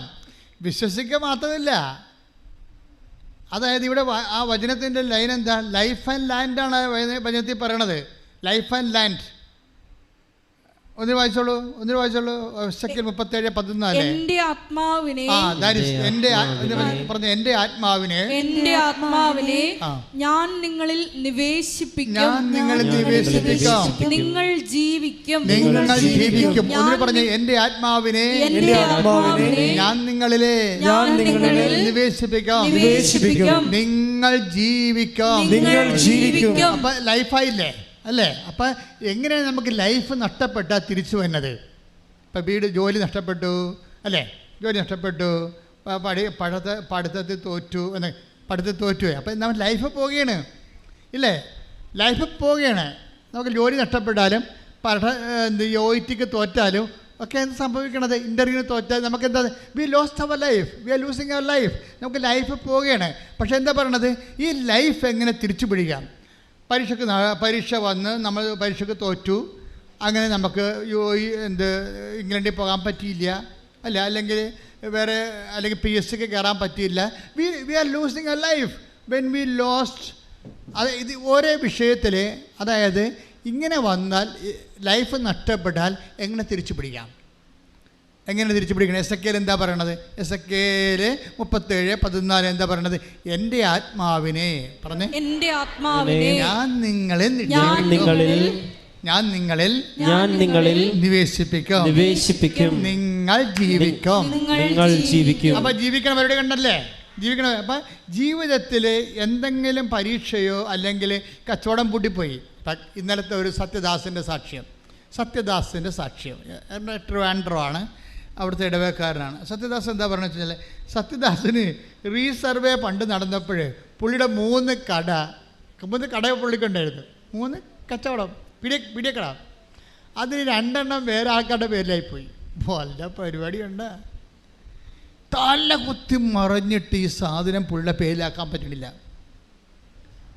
ഈ റീസർവേ ഒക്കെ നടന്ന ആൾക്കാരൊക്കെ ഒന്ന് തിരക്കിപ്പോൾ നോക്കണേ.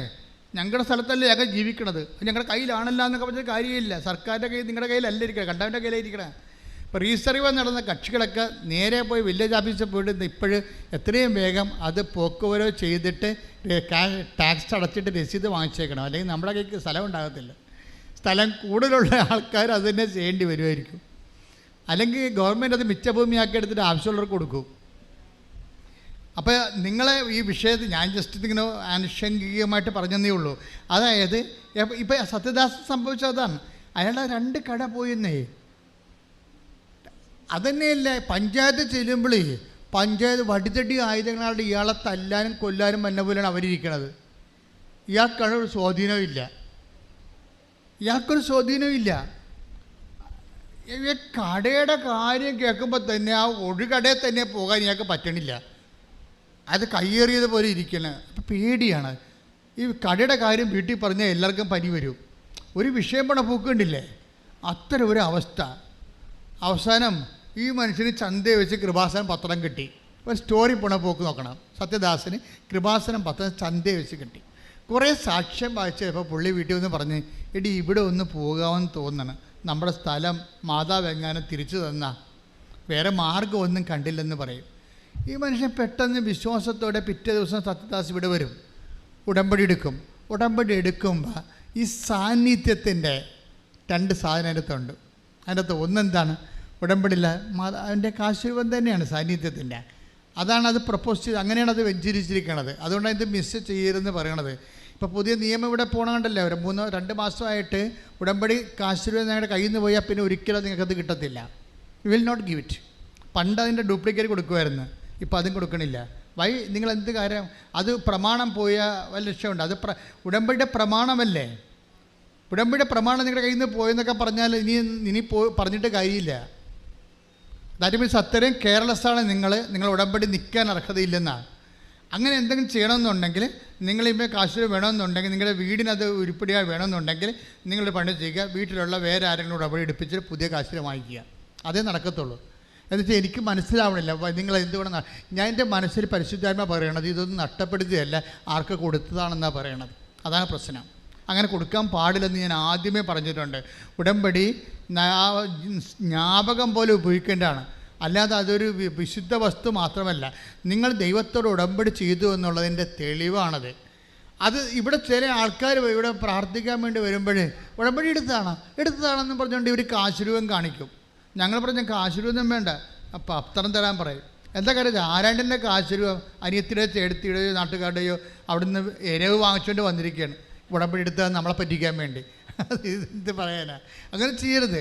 നിങ്ങൾ ഉടമ്പടി കാശുരം കളയരുത്. പിന്നെ അതിൻ്റെ കൊളുത്തു പോകുകയോ ആ ഉടമ്പടി കാശുരൂപത്തിൻ്റെ പടം വെക്കുകയോ വെച്ച് കഴിഞ്ഞാൽ ഞങ്ങൾ ഒരു പൈസ വരെ വാങ്ങിക്കാതെ അതേ കാശുരൂപം തിരിച്ചു തരും. കാര്യം എന്താ? നിങ്ങൾ ഉടമ്പടി നിലനിൽക്കുകയാണ്, അതുകൊണ്ട് we will give it back. പക്ഷേ നഷ്ടപ്പെട്ടെന്ന് പറഞ്ഞാൽ കിട്ടത്തില്ല, അത് ഓർത്തേക്കണം. പിന്നെയുള്ള മാർഗ്ഗം എന്ന് പറഞ്ഞാൽ വീട്ടിലുള്ള ആരെങ്കിലും കൊണ്ട് ഉടമ്പടി ഇടിപ്പിക്കണതിനെ മാർഗ്ഗം, വേറെ മാർഗ്ഗമില്ല. അപ്പം അതുകൊണ്ട് ശ്രദ്ധിക്കട്ടെ. ഹല്ലേലൂയ.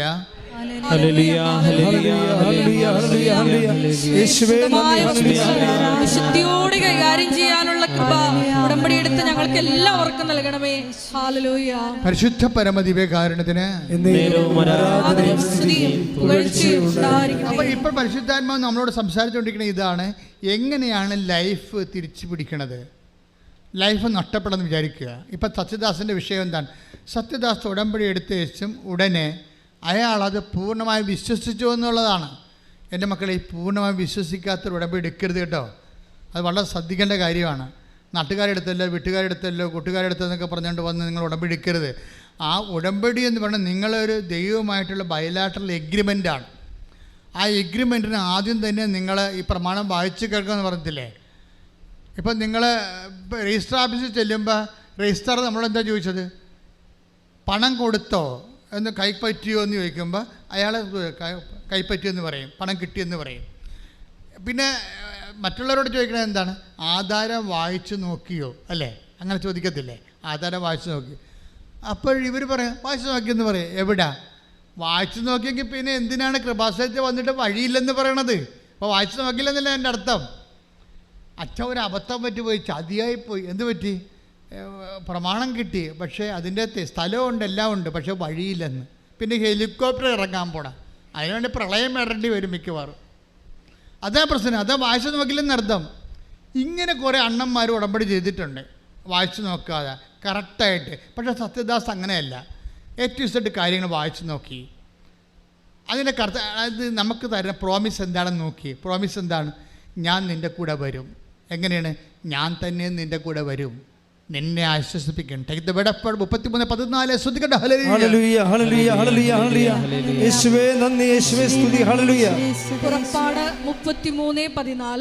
പുറപ്പാട് 33:14 കർത്താവ് പറഞ്ഞു ഞാൻ തന്നെ നിന്നോട് കൂടെ വരികയും.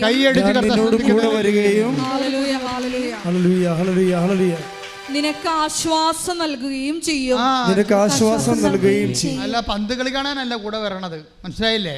ഞാൻ തന്നെ ഒന്ന് പറഞ്ഞു, ഞാൻ തന്നെ നിന്റെ കൂടെ വരികയും നിനക്ക് ആശ്വാസം നൽകുകയും ചെയ്യും.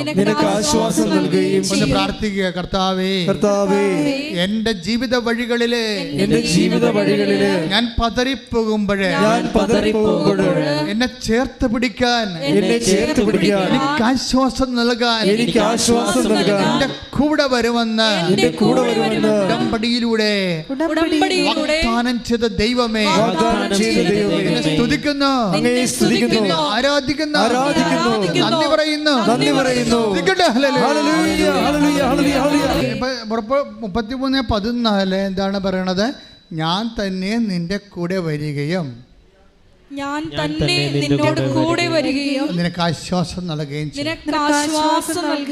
അപ്പൊ സത്യദാസ് അത് അതുപോലെ വിശ്വസിക്കുകയാണ്. പലർക്കും പറ്റാൻ വരുന്ന അബദ്ധം എന്താണെന്നറിയാമോ?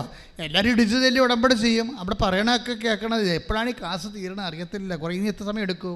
1 മണിക്കൂർ എടുക്കുക. അപ്പോൾ ഇത് താഴെപ്പോയിട്ട് എന്തായിരിക്കുക? താഴെപ്പോഴും 1.5 മണിക്കൂറുണ്ടാവും. 2.5 മണിക്കൂർ. അപ്പോൾ എപ്പോഴാണ് ഭക്ഷണം കഴിക്കണം?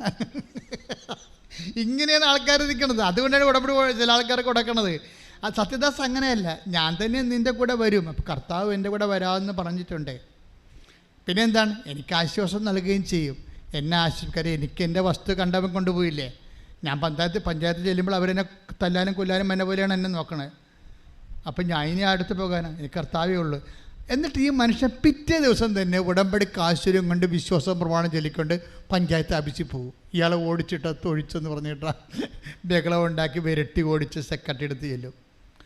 അപ്പോൾ സംഭവിക്കണം, ഈ വിശ്വാസ പ്രമാണം ചൊല്ലി ഈ ഉടമ്പടി കാശുരം ഹോൾഡ് ചെയ്തുകൊണ്ട് വിശ്വാസ പ്രമാണം ചൊല്ലി ഈ മനുഷ്യൻ പഞ്ചായത്ത് ഓഫീസിൽ ചെല്ലുമ്പോൾ തന്നെ സെക്രട്ടറി കസ്റ്റഡി ഇട്ട് കൊടുക്കും. എന്നിട്ട് ഉടനെ ഇങ്ങോട്ട് പറയും, നിങ്ങളുടെ കാര്യമെല്ലാം സെറ്റാകാൻ പോകും, ഞാൻ ഇന്ന് തന്നെ അത് കറക്റ്റ് ചെയ്തോളാം. വിതിൻ നോ ടൈം 2 കടയും പുള്ളിയുടെ പേര് എഴുതി കൊടുത്തിട്ട് രസീതും കൊടുത്ത് ശ്രുതിക്കട്ടെ. എൻ്റെ പ്രിയപ്പെട്ടവരെ, ഉടമ്പടിയുടെ ഫലപ്രാപ്തി ഇരിക്കുന്നത് ഈ വാഗ്ദാനങ്ങളിലുള്ള നമ്മുടെ വിശ്വാസത്തിൻ്റെ അടിസ്ഥാനത്തിലാണ്. വാഗ്ദാനങ്ങളിൽ നമ്മൾ വിശ്വസിക്കുക, ദൈവം നമുക്ക് നൽകിയ വാഗ്ദാനങ്ങൾ. ഇപ്പോൾ അൻസമ്മ മാനന്തവാടിയുടെ സാക്ഷ്യമുണ്ടായി, ഈ ദിവസങ്ങളുണ്ടായിരുന്ന സാക്ഷ്യങ്ങളിൽ രസകരമായ സാക്ഷ്യം. അൻസമ്മ നമ്മളെ ഉടമ്പടി പഠിപ്പിക്കുന്നുണ്ട്. ഞാൻ പോലും പറയാത്ത കാര്യം അവർ പറയുന്നുണ്ട്. എന്താ അൻസമ്മ പറഞ്ഞ വെച്ചാൽ, അൻസമ്മയുടെ വഴിയില്ല, നടക്കാൻ വഴിയില്ല, കണ്ടവൻ്റെ വഴി കൂടി തന്തക്കുളി കേട്ട് വേണം എപ്പോഴും പോയിക്കൊണ്ടിരിക്കുക. സങ്കടകരമായ അവസ്ഥയാണ്. വഴിയില്ലെങ്കിൽ അറിയാമല്ലോ നിങ്ങൾക്ക്, വഴിയില്ലെങ്കിൽ എന്താണ്, മക്കളെ കെട്ടിക്കാൻ പോലും പറ്റത്തില്ല. പിന്നെ ആലോചനയൊക്കെ വന്നു കഴിയുമ്പോൾ വഴിയില്ലെന്നും പറഞ്ഞ് ആൾക്കാർ പോകും. അതുകൊണ്ട് ആൻസം വളരെ പരുങ്ങലാണ്, ജീവിതം പരുങ്ങലാണ്, ലൈഫില്ല, ജീവിതമില്ല. അപ്പം ജീവിതമില്ലാത്ത കൊണ്ട് എന്താ പറയണത്, എൻ്റെ ആത്മാവിനെ. അപ്പം എസെക്കിയേൽ 17:14 ഒന്ന് വായിച്ച് ശ്രുതിക്കട്ടെ. ഹല്ലേലൂയ, ഹല്ലേലൂയ, ഹല്ലേലൂയ, ഹല്ലേലൂയ, ഹല്ലേലൂയ. യേശുവേ നന്ദി. ഹല്ലേലൂയ, ഹല്ലേലൂയ. എൻ്റെ ആത്മാവിനെ ഞാൻ നിങ്ങളിൽ നിവേശിപ്പിക്കും. അപ്പം ലൈഫ് നഷ്ടപ്പെട്ട എന്താ മാർഗം? എൻ്റെ ആത്മാവിനെ ഞാൻ നിങ്ങളിലെ നിവേശിപ്പിക്കും. നിങ്ങൾ ജീവിക്കും. ഞാൻ നിങ്ങളെ നിങ്ങളുടെ സ്വന്തം ദേശത്ത് വസിപ്പിക്കും. അപ്പൊ നമുക്ക് വാസയോഗ്യമല്ലാത്തൊരവസ്ഥ വന്നാൽ അടുത്ത നടപടി എന്താണ്? ഞാൻ എൻ്റെ ആത്മാവിനെ നിങ്ങളുടെ മേൽ നിവേശിപ്പിക്കും. പിന്നെന്താ പറയണത്? നിങ്ങൾ ജീവിക്കാം.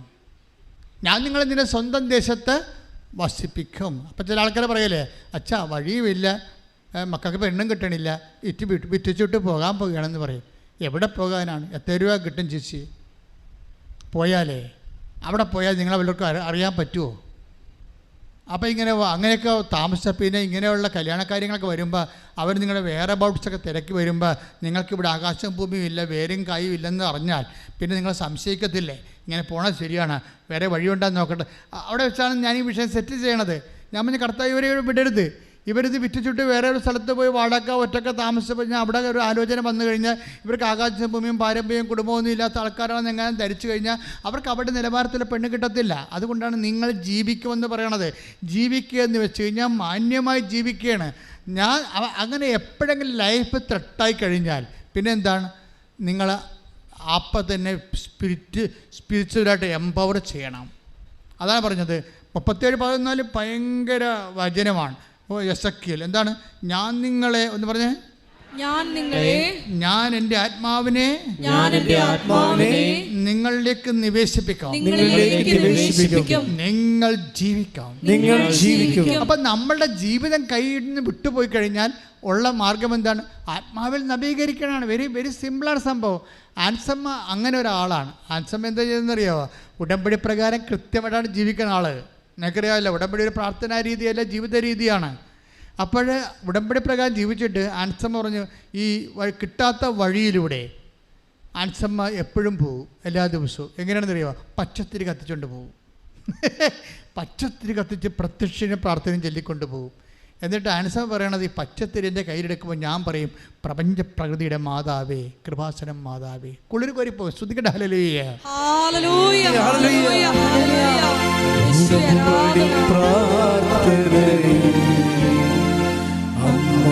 ഉടനടി പരിഹാരമേകും ഉടമ്പടി പ്രാർത്ഥനയിൽ അമ്മ ഉടനടി പരിഹാരമേകും. അവൻ പറയുന്നതും ചെയ്തിടുകിൽ ജീവിതം ധന്യമായി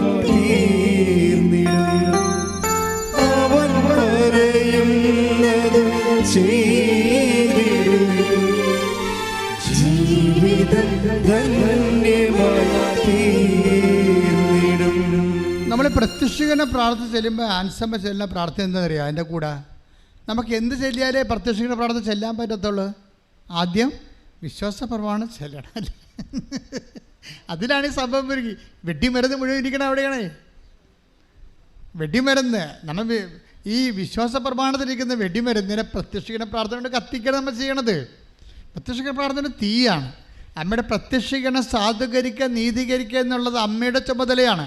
അമ്മ സമയ കടികാരം നെഞ്ചിൽ ചാർത്തിക്കൊണ്ട് 2004 പ്രത്യക്ഷപ്പെടുമ്പോൾ ദുരന്തമുണ്ടാകുമ്പോൾ പ്രാർത്ഥിക്കണമെന്ന് പറയുമ്പോൾ ഇന്ന് വരെ ദുരന്തമൊഴിഞ്ഞിട്ട് കേരളത്തിലെ ലോകത്തിലെ നേരമില്ല. നമ്മളും തന്നെയും ഓരോ വ്യക്തി ദുരന്തങ്ങൾ ഒന്നിന് പിറകെ ഒന്നായി നമ്മൾ അനുഭവിച്ചുകൊണ്ടിരിക്കുകയാണ്. ഇതിനെല്ലാം പറ്റിയ പ്രാർത്ഥനയാണ്, ഉടമ്പടി പ്രാർത്ഥനയായിട്ട് അമ്മ തന്നതാണ്. അപ്പോൾ അതിലുള്ളതാണ് പ്രത്യക്ഷീകരണ പ്രാർത്ഥന. പ്രത്യക്ഷീകരണ പ്രാർത്ഥന തീയാണ്, പക്ഷേ വിശ്വാസ പ്രമാണം വെടിമരുന്നാണ്. ഈ വിശ്വാസ പ്രമാണം നമ്മൾ ചൊല്ലിക്കൊണ്ടാണ് ഈ പ്രത്യക്ഷീകരണ പ്രാർത്ഥന തീ വെടിമരുന്ന് കൊടുക്കുമ്പോഴാണ് ഈ സംഭവം പൊട്ടണത്. ആൻസമ്മ രണ്ടും ചൊല്ലിക്കൊണ്ടാണ് ചെല്ലണത്. വിശ്വാസപ്രമാണം ചൊല്ലിക്കൊണ്ട് പച്ചത്തിരി പിടിച്ചുകൊണ്ട് ആണ് ഈ കിട്ടാത്ത വഴിയിലൂടെ സഞ്ചരിക്കുന്നത്. അതൊരു വിശ്വാസത്തിൻ്റെ ഒരു യാത്രയാണ്. അധികം സഞ്ചരിക്കേണ്ടി വന്നില്ല. 41 ദിവസം സഞ്ചരിച്ചപ്പോൾ ഈ വഴി അവളുടെ പേരിൽ എഴുതി കിട്ടും. ശ്രദ്ധിക്കട്ടെ. ഹല്ലേലൂയ, ഹല്ലേലൂയ, ഹല്ലേലൂയ, ഹല്ലേലൂയ. യേശുവേ ആരാധന. ഹല്ലേലൂയ. മഹത്വം, മഹത്വം. ആരാധന, ആരാധന. ഹല്ലേലൂയ.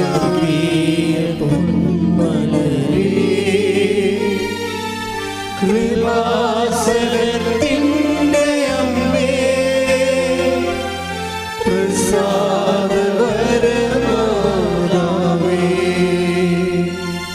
വാഗ്ദാനപീഠകമേ,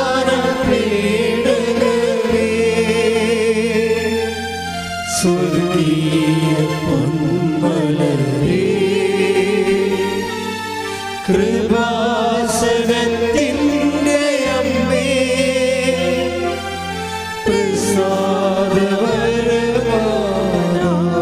പരിശുദ്ധ പരമ ദിവ്യകാരുണ്യത്തിന് ആരാധനയും സ്തുതിയും പുകഴ്ചയും ഉണ്ടായിരിക്കും. മക്കളെ ശ്രദ്ധിക്കുക. എസെക്കിയേൽ എന്താ നമ്മൾ വായിച്ചത്? എസെക്കിയേൽ എന്താ വായിക്കുക? എങ്ങനെയാണ് നമ്മൾ ജീവിക്കണത്? ജീവിതം കൈമോശം വന്നു പോയാൽ, പരീക്ഷ തോറ്റു, അല്ലെങ്കിൽ നമ്മൾക്ക് ഡീപ്രമോഷനായി, PR കിട്ടണില്ല, വസ്തു വിൽക്കാൻ പറ്റണില്ല, വസ്തു എടുക്കാൻ പറ്റണില്ല, വീട് സ്ഥലവുമില്ല, ഇങ്ങനെ ജീവിതം പോയാൽ എന്ത് ചെയ്യും? അതായത് അത് എസെക്കിയേൽ പറയണത് എന്താണ്? ഞാൻ എൻ്റെ ആത്മാവിനെ നിങ്ങളിലേക്ക് അയക്കും, നിങ്ങൾ ജീവിക്കും. പറഞ്ഞേ, ഞാൻ എൻ്റെ ആത്മാവിനെ നിങ്ങളിലേക്ക് അയക്കും, നിങ്ങൾ ജീവിക്കും. അപ്പോൾ ആൻസമ്മ എങ്ങനെയാണ് ജീവിതം തിരിച്ചു പിടിക്കണത്? കിട്ടാത്ത വഴി കിട്ടണത് എങ്ങനെയാണ്? വിശ്വാസ പ്രമാണം ചൊല്ലിക്കൊണ്ട് കിട്ടാത്ത വഴിയിലൂടെ പച്ചത്തിരിയും പിടിച്ച് പ്രപഞ്ചപ്രദ മാതാവിനെ മധ്യസ്ഥം ചേർത്തുകൊണ്ട് നടക്കും. അത് വിശ്വാസ പ്രയോഗ പ്രഖ്യാപനങ്ങളാണ്. പക്ഷേ ഇത് ചെയ്യിക്കുന്നത് വിശ്വാസത്തിലാണ്. ഇത് വിശ്വാസം ഒരു ആത്മാവാണ്. അതാണ് ഞാൻ എൻ്റെ ആത്മാവ് നിങ്ങളിലേക്ക് അയക്കുമെന്ന് പറയുമ്പോൾ വിശ്വാസത്തിൻ്റെ ആത്മാവാണ് ആൻസമ്മയെ വർക്ക് ചെയ്യണത്. ഐസയ 11:2 എടുത്ത് ശ്രദ്ധിക്കട്ടെ. ഹല്ലേലൂയ, ഹല്ലേലൂയ, ഹല്ലേലൂയ, ഹല്ലേലൂയ, ഹല്ലേലൂയ, ഹല്ലേലൂയ. യേശുവേ നന്ദി, യേശുവേ സ്തുതി. ഹല്ലേലൂയ. യേശയ്യ 11:2. ഐസയ 11:2. കർത്താവിന്റെ ആത്മാവ് കർത്താവിന്റെ ആത്മാവ് അവന്റെ മേൽ ആവസിക്കും, അവന്റെ മേൽ ആവസിക്കും.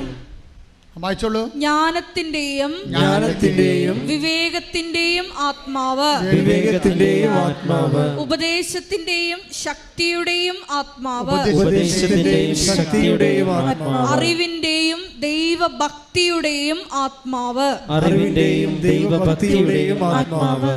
അപ്പോൾ കർത്താവിൻ്റെ ഇതെല്ലാം കൂടുന്നതാണല്ലോ വിശ്വാസം. അതായത് കർത്താവിൻ്റെ ആത്മാവെന്ന് പറയുമ്പോൾ അതിൻ്റെ അകത്തുണ്ട് ജ്ഞാനമുണ്ട്, അറിവുണ്ട്, വിശ്വാസമുണ്ട്, അങ്ങനെ എല്ലാമാണ്. ഇപ്പോൾ നമുക്ക് ഈ വിഷയത്തിൽ, നിങ്ങൾക്കൊരു വിഷയത്തിൽ, ഇപ്പോൾ സത്യദാസ് പഞ്ചായത്തിലേക്ക് പോവുകയാണ്. എന്താ കാര്യം? കർത്താവിൻ്റെ കൂടെയുണ്ട്. ഇനി കർത്താവായിരിക്കും എനിക്ക് വേണ്ടി വാദിക്കണമെന്ന് പറയുമ്പോൾ അത് വിശ്വാസമാണ്, അതൊരു ജ്ഞാനമാണ്, അതറിവാണ്, കർത്താവിൻ്റെ ആത്മാവാണ്. കൈയിടിച്ച് കർത്താവിന്റെ ഞങ്ങളെല്ലാവരുടെയും മേല് അവിടുത്തെ ആത്മാവിനെ പ്രത്യേകമായി നിവേശിപ്പിക്കണമേ. ഞങ്ങളെ സാക്ഷികളായി ഉയർത്തണമേ. ഒരുമിച്ച് സ്വർദ്ദനെ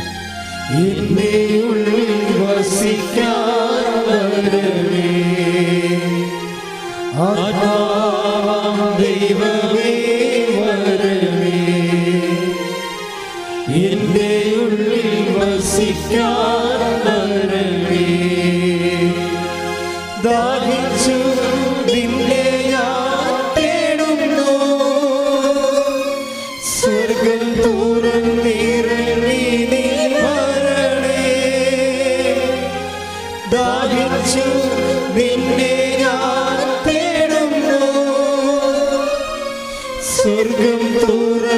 ഇറങ്ങി നീ വരണേ. ദൈവമേ വരണേ, എന്റെ ഉള്ളിൽ വസിക്കാൻ വരണേ. പരിശുദ്ധ പരമദിവ്യകാരുണ്യത്തിന് ആരാധനയും സ്തുതിയും പുകഴ്ചയും ഉണ്ടായിരിക്കട്ടെ. നമ്മൾ ദൈവവുമായിട്ട് ഉടമ്പടിയിലായി കഴിയുമ്പോൾ ഞങ്ങളെ ശ്രദ്ധിക്കണം എന്താണെന്നറിയാവോ?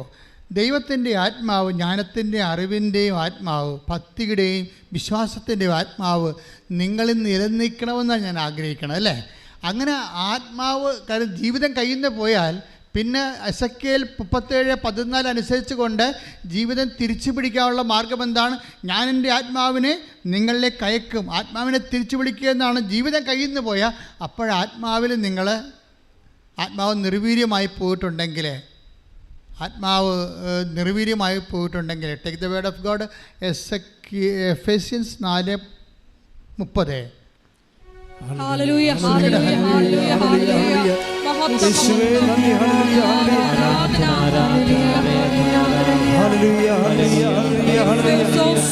ഹല്ലേലൂയ, ഹല്ലേലൂയ. എഫേസ്യൻസ് 4:30. രക്ഷയുടെ ദിനത്തിനു വേണ്ടി നിങ്ങളെ മുദ്രിതരാക്കിയ ദൈവത്തിന്റെ പരിശുദ്ധാത്മാവിനെ വേദനിപ്പിക്കരുത്. അതാണ്. അപ്പം നമ്മൾ എപ്പോഴും ഇൻട്രോസ്പെക്ട് ചെയ്യേണ്ട ഒരു കാര്യമാണ്, എന്നിലുള്ള പരിശുദ്ധാത്മാവ് സാഡാണോ എന്ന് നോക്കണം. മനസ്സിലായില്ലേ? അങ്ങനെ വന്നാൽ ആത്മാവ് ഇറങ്ങിപ്പോവും, വർക്കിംഗ് കണ്ടീഷൻ ആകത്തില്ല. ആത്മാവ് സാഡാണെന്ന് നോക്കണം, ദുഃഖിപ്പിക്കരുത്. കാര്യം ആത്മാവ് ഒരു വ്യക്തി ആയതുകൊണ്ടാണ്. നമുക്കറിയാമല്ലോ നമ്മൾ ത്രിത്വിക ദൈവത്തിലാണ് വിശ്വസിക്കുന്നത്. ഒരേ സമയത്ത് സത്തയിൽ ഏകനും വ്യക്തിത്വത്തിൽ മൂന്നുമാണ്. സത്തയിൽ ഏകനാണ്, വ്യക്തിത്വത്തിൽ മൂന്നാണ്. നമുക്കൊരു ഐസ് കട്ട പോലെ നമ്മൾ മനസ്സിലാക്കാതെ, ഐസ് കട്ടയായിട്ടിരിക്കും, അല്ലേ? ഐസ് കട്ടയായിട്ടിരിക്കും, വെള്ളം ഇറ്റിറ്റ് വീഴുന്നുണ്ടാകും, അപ്പോൾ ദ്രാവകമായി അതിൽ നിന്ന് വാതകം മേലോട്ട് പോകണ്ടാകും, ഇല്ലേ? അപ്പോൾ എല്ലാ സ്ഥലത്തിലും ഒരു 3 വ്യക്തിത്വം ഇവിടെ കാണുന്നുണ്ട്. അതേസമയം സത്തരി സംഭവം എച്ചിട്ടുവാണ്.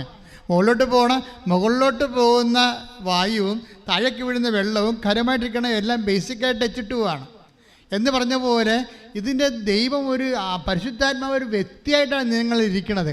അതുകൊണ്ടാണ് വേദനിപ്പിക്കരുത് എന്ന് പറഞ്ഞത്. മനസ്സിലായില്ലേ? പരിശുദ്ധാത്മാവ് ശക്തിയുമാണ്. അതേസമയം തന്നെ സത്തയിൽ ദൈവം യേശുക്രിസ്തുവിനെക്കുറിച്ചും പിതാവിനെക്കുറിച്ചും അതുപോലെ തന്നെ പരിശുദ്ധാത്മാവിനെക്കുറിച്ചും പറയുന്നത് എന്താണ്? ദൈവം ബേസിക്കായിട്ട് സത്തയിൽ ശക്തിയാണ്. അതായത് ദൈവത്തിൻ്റെ ജ്ഞാനവും 1 Corinthians 1:24 ദൈവത്തിൻ്റെ ജ്ഞാനവും ദൈവത്തിൻ്റെ ശക്തിയുമായ യേശുക്രിസ്തു. അതുകൊണ്ടാണ് അപ്പോൾ സ്വാഭാവികമായിട്ട് യേശുക്രിസ്തു ഒരു വ്യക്തിയാണ്, അതേസമയത്ത് ശക്തിയാണ്, കാരണം ദൈവമായതുകൊണ്ടാണ്. അതേസമയം തന്നെ പരിശുദ്ധാത്മാവ് ഉന്നതങ്ങളിൽ നിന്ന് ശക്തി ധരിക്കുന്നവർ നിങ്ങൾ ജെറുസലേം വിട്ടു പോകരുത്. ഉന്നതങ്ങളിൽ നിന്ന് ശക്തി, അത് പരിശുദ്ധാത്മാവ് ഒരു വ്യക്തിയാണ്. അതേസമയം തന്നെ നടപടി പുസ്തകത്തിന് 1:8 അനുസരിച്ചാണ് പരിശുദ്ധാത്മാവ് ശക്തിയാണ്. അപ്പോൾ പരിശുദ്ധാത്മാവ് നടപടി പുസ്തകത്തിന് 1:4 പരിശുദ്ധാത്മാവ് ശക്തിയാണ്. പിതാവിൻ്റെ വലതുവശത്തിരിക്കുമെന്ന് പറയുമ്പോൾ പിതാവിൻ്റെ മനുഷ്യപുത്രൻ ശക്തിയുടെ വലതുവശത്തിരിക്കുമെന്ന് ഈശോ പറയുമ്പോൾ പിതാവ് ശക്തിയാണ്. സത്തയിൽ ശക്തിയായ ദൈവമാണ്. വ്യക്തിപരമായ പരിശുദ്ധാത്മാവിൽ നമ്മൾ വ്യക്തിയായി നമ്മൾ വസിക്കുമ്പോൾ സ്വാഭാവികമായിട്ട് ശക്തിയായതുകൊണ്ട് തന്നെ നിർവീര്യമാകാനുള്ള സാധ്യതയുണ്ട്. പരിശുദ്ധാത്മ നിർവീര്യമാക്കാനുള്ള സാധ്യത നമ്മൾ ഉടമ്പടിക്കാരെ മുൻകൂട്ടി കാണണം. 1 Thessalonians 5:19 എടുത്ത് ശ്രദ്ധിക്കട്ടെ. ഹല്ലേലൂയ, ഹല്ലേലൂയ, ഹല്ലേലൂയ. 1 Thessalonians 5:19 ആത്മാവിനെ നിങ്ങൾ നിർവീര്യമാക്കരുത്. കാഴ്ച പോയിന്റ് എന്താ പറഞ്ഞത്? നിങ്ങൾ പറഞ്ഞേ, ആത്മാവിനെ നിങ്ങൾ നിർവീര്യമാക്കരുത്. അപ്പൊ നിർവീര്യമാക്കുന്ന വെച്ച് കഴിഞ്ഞാൽ ശക്തിയായത് കൊണ്ടാണ് നിർവീര്യമാക്കരുതെന്ന് പറയണത് 1 Thessalonians 5:19. പക്ഷേ വ്യക്തിയായത് കൊണ്ടാണ് വേദനിപ്പിക്കരുതെന്ന് പറയണത് എഫേസ്യൻസ് 4:30. അതുകൊണ്ട് ശക്തിയും വ്യക്തിയുമായ പരിശുദ്ധാത്മാവും നിങ്ങളിൽ വസിക്കുന്നതാണ്. അതേതാണ്? എസെക്കിയേലിൻ്റെ 37:14 നിങ്ങളുടെ ജീവിതം കൈമോശം വന്നു പോയാൽ ശക്തിയും അതുപോലെ തന്നെ വ്യക്തിയുമായ പരിശുദ്ധാത്മാവിനെ നിങ്ങളിലേക്ക് ഞാൻ നിക്ഷേപിക്കുമെന്ന്. കൈയിടിച്ച് കർത്താവിനെ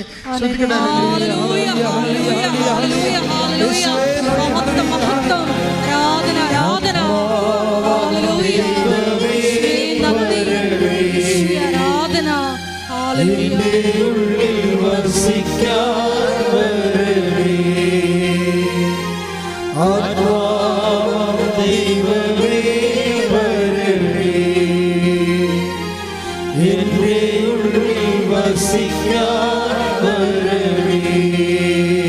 പരിശുദ്ധ പരമദിവ്യകാരുണ്യത്തിന് ആരാധനയും സ്തുതിയും പുകഴ്ചയും ഉണ്ടായിരിക്കട്ടെ. അപ്പോൾ പരിശുദ്ധാത്മാവ് ഒരേ സമയം തന്നെ വ്യക്തിയും ശക്തിയുമായതുകൊണ്ട് എന്തുകൊണ്ടാണ് ഈ പരിശുദ്ധാത്മാവിലേക്ക് ഇപ്പോൾ ടോക്ക് വരാൻ കാരണം എന്താണ്?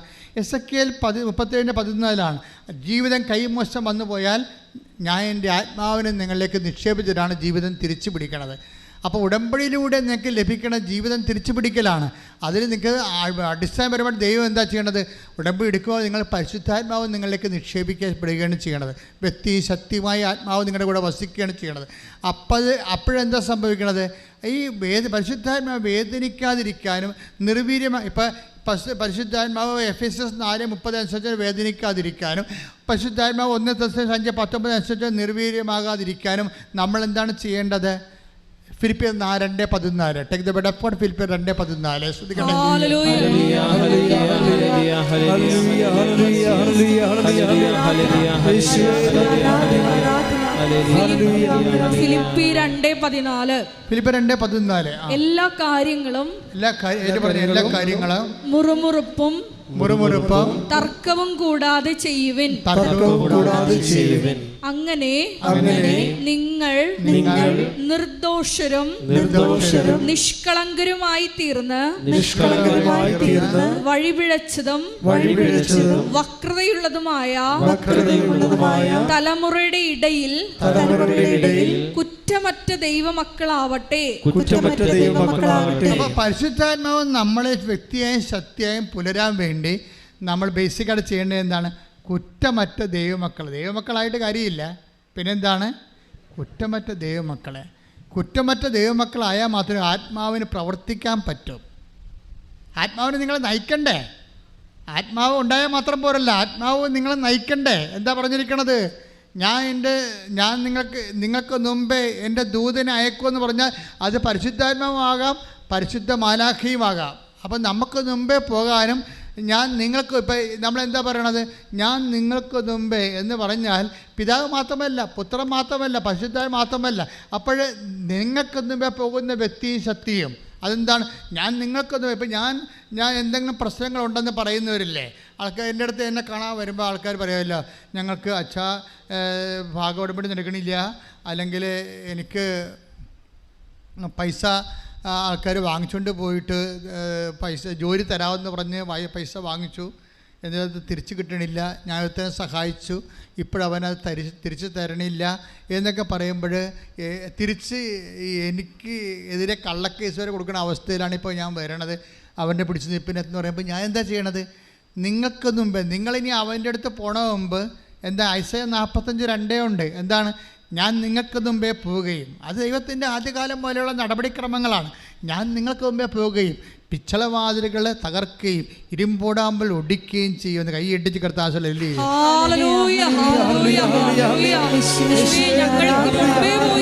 ഞങ്ങളുടെ ശത്രുക്കളെ തുരത്തി ഓടിക്കുന്ന അവിടുത്തെ സാന്നിധ്യത്തിന് നന്ദി പറയുന്നു. അഭിഷേകം ചെയ്യണേ, പരിശുദ്ധി നൽകണേ, തിരുരക്തത്താൽ അഭിഷേകം ചെയ്യണേ, പരിശുദ്ധി നൽകണേ, ദൈവമേ വരണേ, എന്റെ ഉള്ളിൽ വസിക്കാൻ വരണേ.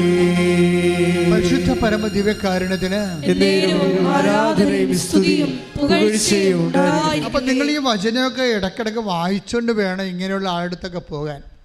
തടസ്സമാണ്, നടക്കത്തില്ല, ലോൺ തരത്തില്ല, നിങ്ങളുടെ മൂത്ത മകൻ്റെ ലോൺ കൊടുത്തിട്ടുണ്ട്, ആ വിദ്യാഭ്യാസ ലോൺ നിങ്ങൾ റീസെറ്റ് ചെയ്തിട്ടില്ല, അതിനുള്ള മകന് ലോൺ തരത്തില്ലെന്നൊക്കെ പറയുമ്പോഴേ എത്ര ഉടമ്പടി നിങ്ങൾ സാക്ഷ്യം കേൾക്കണില്ലേ? എത്ര പേരാണ്? ഒരു ബാങ്ക് തന്നില്ലെങ്കിൽ അവിടെ പിത്തളവാതിലാണെങ്കിൽ കർത്താവ് തകർത്തുകൊണ്ട് അടുത്ത വാതിലൂടെ കർത്താവ് നിനക്കത് തരും. നീ മനസ്സ് തിരിച്ചു പോകേണ്ട കാര്യമില്ല. എന്താണ്? നമുക്ക് തന്നിരിക്കുന്ന വാഗ്ദാനമാണ്. ഞാൻ നിനക്ക് മുമ്പേ പോകും, പിത്തളവാതിൽ തകർക്കും, ഇരുമ്പോടാമ്പൽ ഒടിക്കും, മലകൾ നിരപ്പാക്കും, കൈയിട്ടിച്ച് കർത്താവല്ലേ.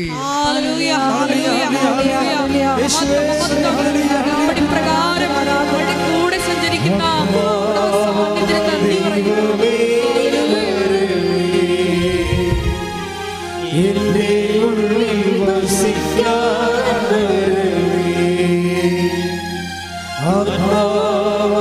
ദൈവമേ വരണേ, എന്റെ ഉള്ളിൽ വസിക്കാൻ വരണേ. എൻ്റെ മക്കളെ, എന്തുകൊണ്ടാണ് ഇങ്ങനെ ഇതിൻ്റെ മെക്കാനിസം ഡൈനാമിക്സും ഒക്കെ അറിഞ്ഞിരിക്കണം. ഇപ്പോൾ ഈ വചനം എങ്ങനെയാണ് ഇപ്പോൾ പരിശുദ്ധാത്മ നയിച്ചുകൊണ്ട് പോണത്? അതായത് ഒന്ന് എസെക്കിയേൽ ഇവിടുന്ന് കിട്ടിയത്. ഇപ്പോൾ ഞാൻ ഇവിടെ വന്നപ്പോൾ ഈശോ ഇതൊക്കെ പറയണത് നേരത്തെ പറഞ്ഞല്ലല്ലോ. എസെക്കിയേൽ 37:14 എന്താ പറയണത്? നിങ്ങളുടെ ലൈഫ് നഷ്ടപ്പെട്ടാൽ ഞാൻ റീഇൻസ്റ്റേറ്റ് ചെയ്യും. എങ്ങനെയാണ്? ഞാൻ എൻ്റെ ആത്മാവ് നിങ്ങളുടെ കയക്കുമെന്ന് പറയാം അല്ലേ? അപ്പോൾ ആത്മാവ് വന്നാലും ഒരു പ്രശ്നമുണ്ട്. എന്താ കാര്യം? ആത്മാവിനാൽ നമ്മൾ നയിക്കപ്പെടണ്ടേ? ആത്മാവിനാൽ നയിക്കപ്പെടുമ്പോഴാണ് എന്താ ഇപ്പോൾ ഉദാഹരണത്തിന് റോമർ 8:14 എടുത്ത് ശ്രുതിക്കട്ടെ. ഹല്ലേലൂയ ഹല്ലേലൂയ ഹല്ലേലൂയ ഹല്ലേലൂയ ഹല്ലേലൂയ ഹല്ലേലൂയ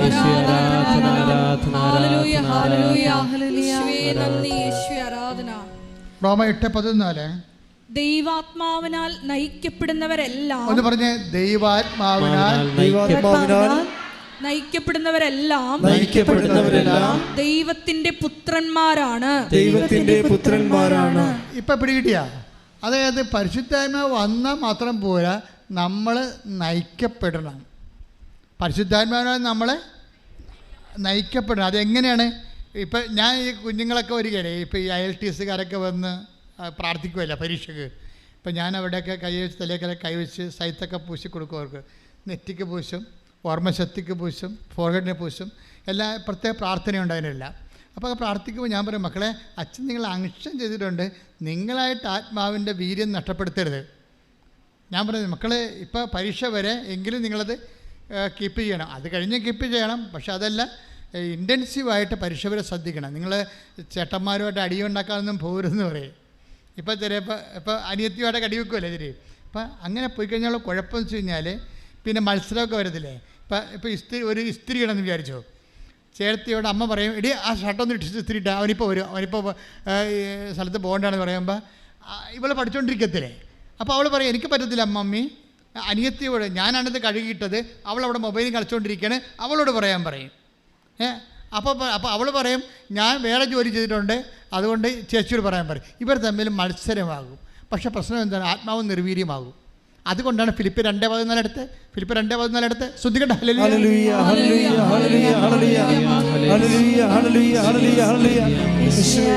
ഫിലിപ്പി 2:14 എല്ലാ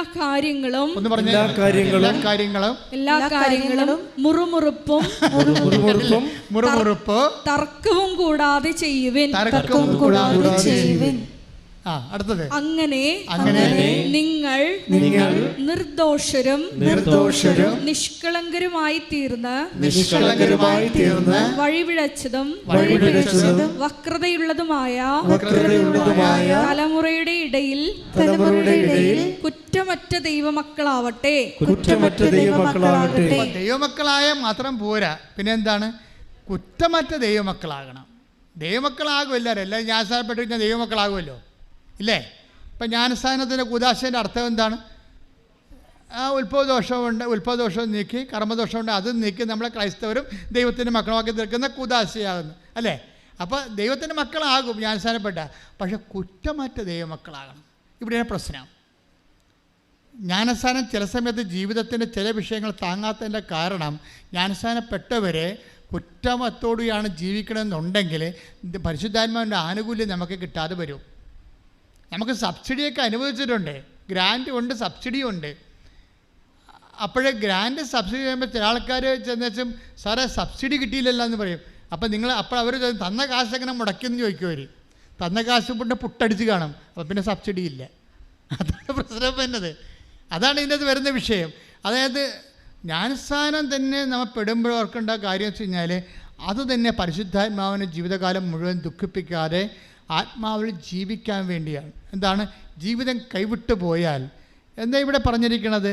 വക്രതയാർന്നതും ദുഷ്ടമായുള്ള സമൂഹത്തിൽ ജീവിക്കുമ്പോൾ നീ അവിടെ നിഷ്കളങ്കമായൊരു മനസ്സ് സൂക്ഷിച്ചുകൊണ്ട് ആത്മാവിനെ ബലപ്പെടുത്താൻ പറഞ്ഞിരിക്കുകയാണ്. ആത്മാവിനെ ബലപ്പെടുത്തിയാൽ എന്താ ഗുണമെന്നറിയാവോ? എന്താ ഗുണം? പിന്നെ നമ്മളായിരിക്കില്ല. ഈശോ പറഞ്ഞിട്ടില്ലേ, ഞാൻ കുഞ്ഞുങ്ങളോട് പറയുമേ, മക്കളെ, ഇമ്മീഡിയറ്റ് മെമ്മറി എന്ന് പറഞ്ഞ സംഭവമുണ്ട്. Immediate memory. നിങ്ങൾക്കുള്ള ലോക്കൽ മെമ്മറിയാണ്.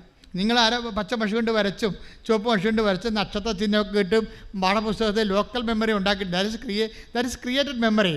നമുക്ക് സയൻസ് സ്റ്റുഡൻസിന് ആവശ്യമുള്ളത്, ലാംഗ്വേജ് സ്റ്റുഡൻസിന് ആവശ്യമുള്ള അറ്റ് എ ടൈം മെമ്മറിയാണ്, ഇമ്മീഡിയറ്റ് മെമ്മറിയാണ്. ഇമ്മീഡിയറ്റ് മെമ്മറി എന്ന് പറഞ്ഞാൽ എന്താണ്?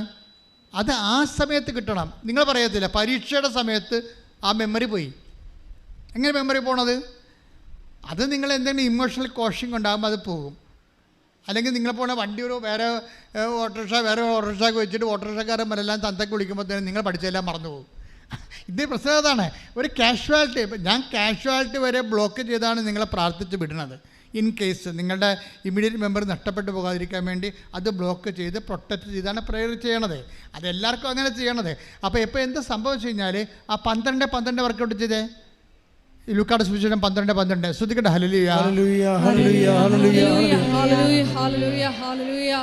യേശുവേ നന്ദി. ഹല്ലേലൂയ ഹല്ലേലൂയ ഹല്ലേലൂയ.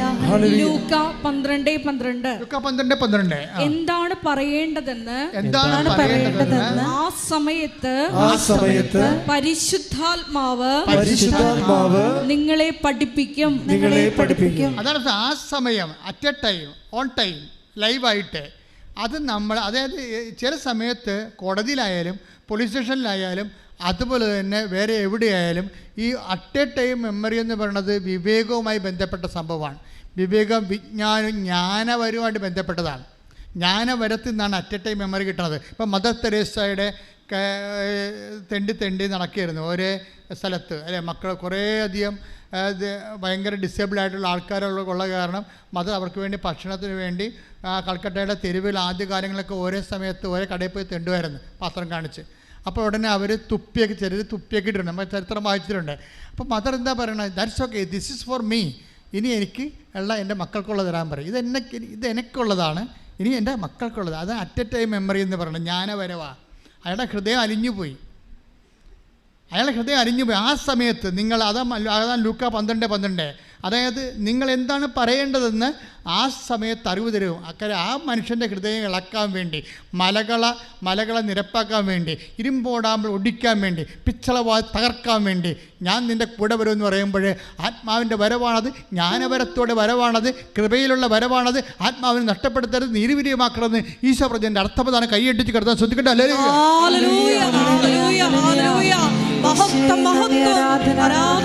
അതുകൊണ്ട് ഇതിനെക്കുറിച്ചൊരു പ്രിക്കോഷൻ ഉണ്ടാണ് കേട്ടോ.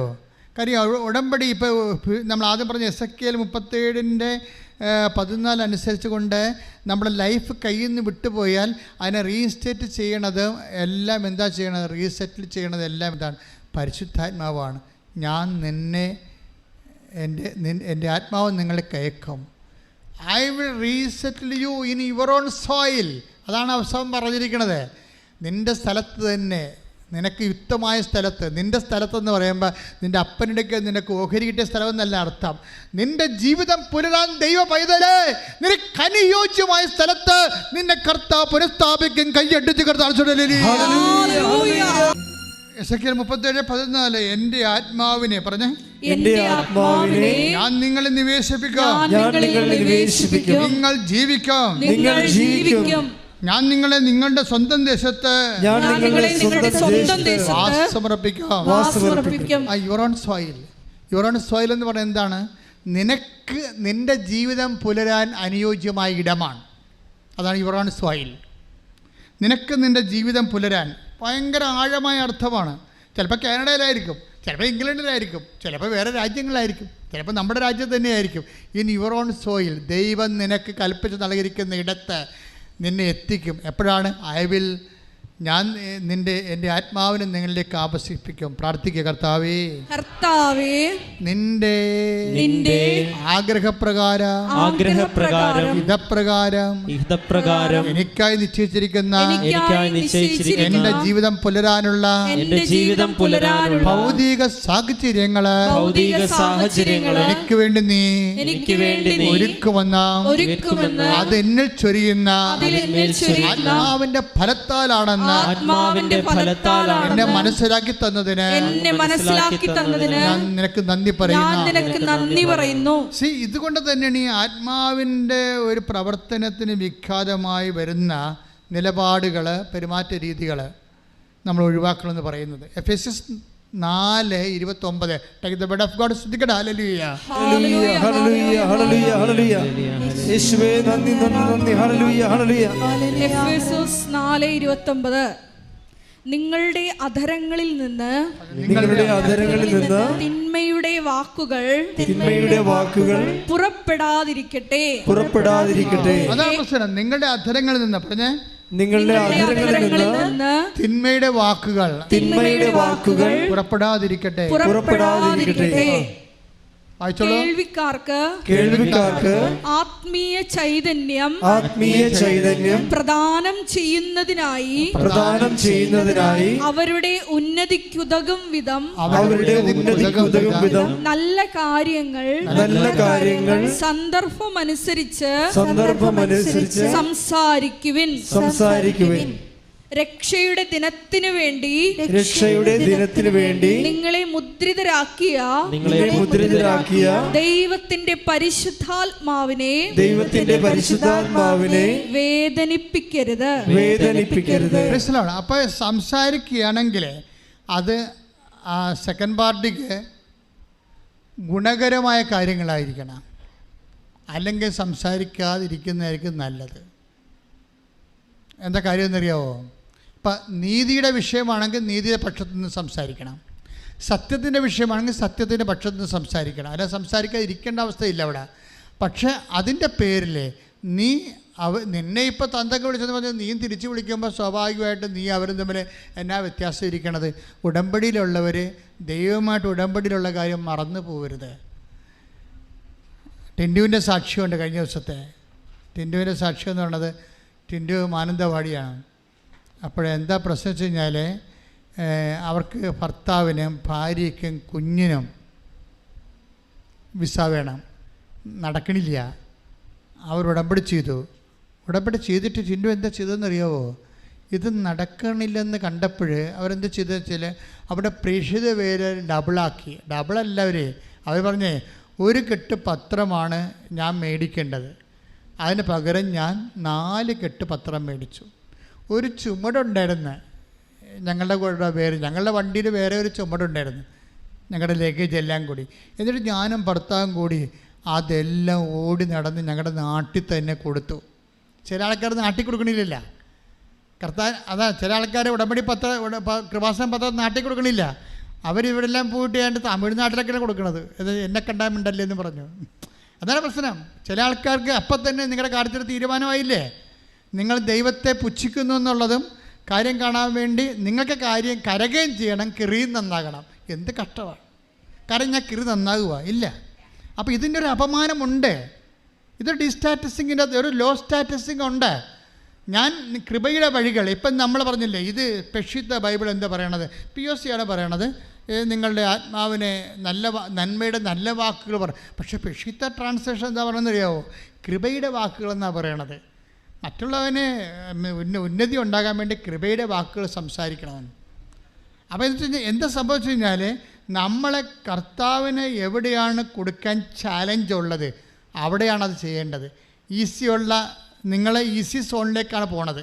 കാരണം നിങ്ങളുടെ ബന്ധുക്കളില്ല, സ്വന്തപ്പെട്ടുള്ള കൂട്ടുകാരില്ല, ആരുമില്ല. അജ്ഞാതമായ സ്ഥലത്ത് അപരിചിതമായ മേഖലയിൽ പോയി കർത്താവിന് വേണ്ടി ഇരുട്ടത്ത് ജോലി ചെയ്യാൻ പോവുകയാണ്. അങ്ങനെ ഇരുട്ടുകുത്തി പണി ചെയ്യുന്ന ആൾക്കാരൊക്കെ ശ്രദ്ധിക്കണം, അവർ വെളിച്ചത്തിലേക്ക് വരണം. നിങ്ങൾ എന്ന് വെളിച്ചത്തിലേക്ക് വന്ന് നട്ടല്ലോടുകൂടി, നിങ്ങൾക്ക് നട്ടല്ലില്ല, വാഴപ്പിണ്ടിയല്ലേ വെച്ച് കെട്ടിരിക്കണേ. കർത്താവിൻ്റെ അതായത് നിങ്ങളുടെ നാട്ടിൽ ജോലി ചെയ്യാൻ പറ്റണില്ല, നിങ്ങൾ ഈ ഉടമ്പടി പത്രം കൊണ്ട് അല്ലെങ്കിൽ നിങ്ങളുടെ കൃപാസന പത്രം കൊണ്ട് വേറെ നിങ്ങളെ അറിയാൻ പാടാത്ത സാഹചര്യത്തിൽ പോകുമ്പോൾ അതിൻ്റെ അർത്ഥം എന്താണ്? ആത്മീയമായിട്ട് നിങ്ങളെ വെച്ച് കെട്ടിരിക്കുന്നത് വാഴപ്പിണ്ടിയാണ്, നട്ടല്ലല്ല. നട്ടലുള്ള ക്രിസ്ത്യാനിയാണെങ്കിൽ ഇപ്പം എന്താ ഇവളോട് പറയണത്? ഇവളോട് ഈ 1 കെട്ട് പത്രം മേടിക്കാൻ പറഞ്ഞിട്ടുണ്ട്. 4 കെട്ട് പത്രം മേടിച്ചിട്ട് ഭർത്താവുമായിട്ട് കൊണ്ട് നടന്ന് കൊടുക്കുകയാണ്. അപ്പം നാട്ടുകാരെ ചോദിക്കുന്നത് എന്താണ്? നിങ്ങൾ ഇത്രയൊക്കെ പഠിച്ചിട്ട് പിന്നെ ഈ പണി ചെയ്യണേ എന്താണെന്ന്. ആൾക്കാരുടെ ചോദ്യം കണ്ടില്ലേ? അത് നമ്മൾ കേൾക്കണം. ആർക്ക് വേണ്ടി കേൾക്കണം? നമുക്ക് വേണ്ടി തുണിയില്ലാതെ ഒരു വ്രണമായി കിടക്കണില്ലേ ഈ മരത്തേൽ? അത് അവന് വേണ്ടി, അത് നമ്മളെ വീണ്ടെടുത്തവന് വേണ്ടി നമ്മൾ കേൾക്കാൻ ബാധ്യസ്ഥനാണ്. അവനാണ് ദൈവ പൈതൽ. അങ്ങനെ ദൈവ പൈതലാണെങ്കിൽ ഇതുപോലെ പറഞ്ഞു തരണ ആത്മാവും നമ്മളോട് നിന്ന് സംസാരിക്കണം. ആത്മാവില്ലെങ്കിൽ നമ്മൾ പീഡിക്കും, അല്ലെങ്കിൽ രാജ്യം വിട്ടു പോകും, എവിടെയെങ്കിലും മറയത്ത് കൊണ്ടേ കൊടുത്തിട്ട് തിരിച്ചു വരും. അപ്പോൾ എന്താ പറഞ്ഞത്? ഇവർക്ക് എന്താ ചെയ്യണം? അവൾ നട്ടലുള്ള വിശ്വാസിയാണെന്ന് കണ്ടപ്പോൾ കർത്താവ് എന്ത് ചെയ്യുന്നറിയാവോ? ഒരു ഏജൻറ്റും ഇല്ലാതെ, അവർക്ക് ഏജൻറ്റില്ല, ഏജൻറ്റിന് 2 ലക്ഷം രൂപ പോകത്തില്ലേ? ഒരു ഏജൻറ്റും ഇല്ലാതെ ഒറ്റയ്ക്ക് ഭാര്യയും ഭർത്താവും കൂടി പണിയെടുത്ത് വിസ, ഭർത്താവിനും ഭാര്യയ്ക്കും കുഞ്ഞിനും വിസ. ശ്രദ്ധിക്കട്ടെ. ഹല്ലേലൂയ, ഹല്ലേലൂയ, ഹല്ലേലൂയ, ഹല്ലേലൂയ. യേശുവേ, പ്രേക്ഷിത പ്രവർത്തനങ്ങളിലൂടെ പ്രയാസങ്ങളെ മാറ്റി അതിവേഗം ഇടപെടുന്ന കൃപയാൽ നന്ദി പറയുന്നു. ഹല്ലേലൂയ, മഹത്വം, ആരാധന, ആരാധന. ഹല്ലേലൂയ.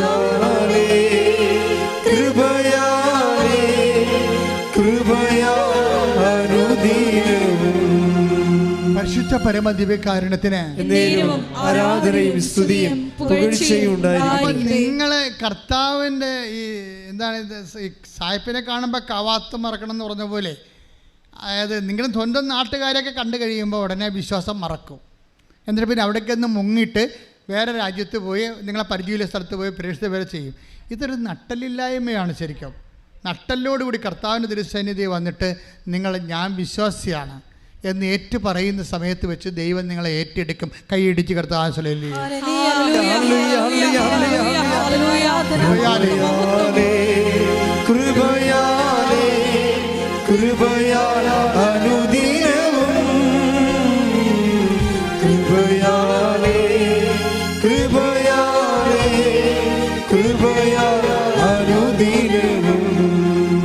പരിശുദ്ധ പരമദിവ്യകാരുണ്യത്തിന്. അപ്പോൾ അതിലൊരു ദൈവസ്നേഹമുണ്ട്. നമ്മളെ കർത്താവിന് വേണ്ടി എന്തെങ്കിലും ഒരു ക്ലേശം, ഒരു ആക്ഷേപം, അപമാനം ഏറ്റെടുക്കുമ്പോൾ എന്താ സംഭവിക്കണത്? നമുക്ക് വേണ്ടി അപമാനം ഏറ്റെടുക്കുന്നവൻ്റെ കൂടെ നമ്മൾ അവനോട് കൂടെ നമ്മൾ ഐക്യ രൂപപ്പെടുകയാണ് ചെയ്യണത്. കർത്താവിന് വേണ്ടി ഒരു ഈശ്വരനെ ഇപ്പം നിങ്ങൾ തന്നെ ഇവിടെ വന്നിരിക്കണത് എങ്ങനെയാണ്? ആരെങ്കിലും പത്രം തന്നു കാണും, അതാണ് സംഭവം. അപ്പോഴവർ നാനോ മണോ നോക്കാതെ കർത്താവിൻ്റെ ചെയ്തപ്പോഴാണ് നിങ്ങൾക്കത് കിട്ടിയതും നിങ്ങളിവിടെ വന്നതും. ഇനി സത്യദാസൻ്റെ ജീവിതം ഒരു കാര്യം, ജീവിതം കൈവിട്ട് പോയാലേ ഒന്നും ഒരു അവസാന വാക്കല്ല, അവസാന വാക്ക് കർത്താവിൻ്റെ വാക്കാണ്.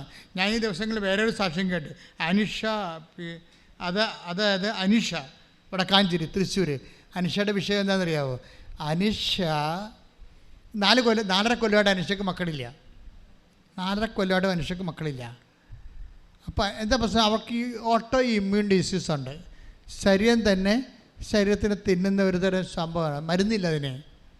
അപ്പം അതിന് ജീവിതം, അത് കോശങ്ങൾ ദ്രവിക്കാതിരിക്കാനും കോശങ്ങൾ തന്നെ കോശത്തെ തിന്നാതിരിക്കാൻ വേണ്ടി ഒരു പ്രതിരോധ മരുന്നുണ്ട്.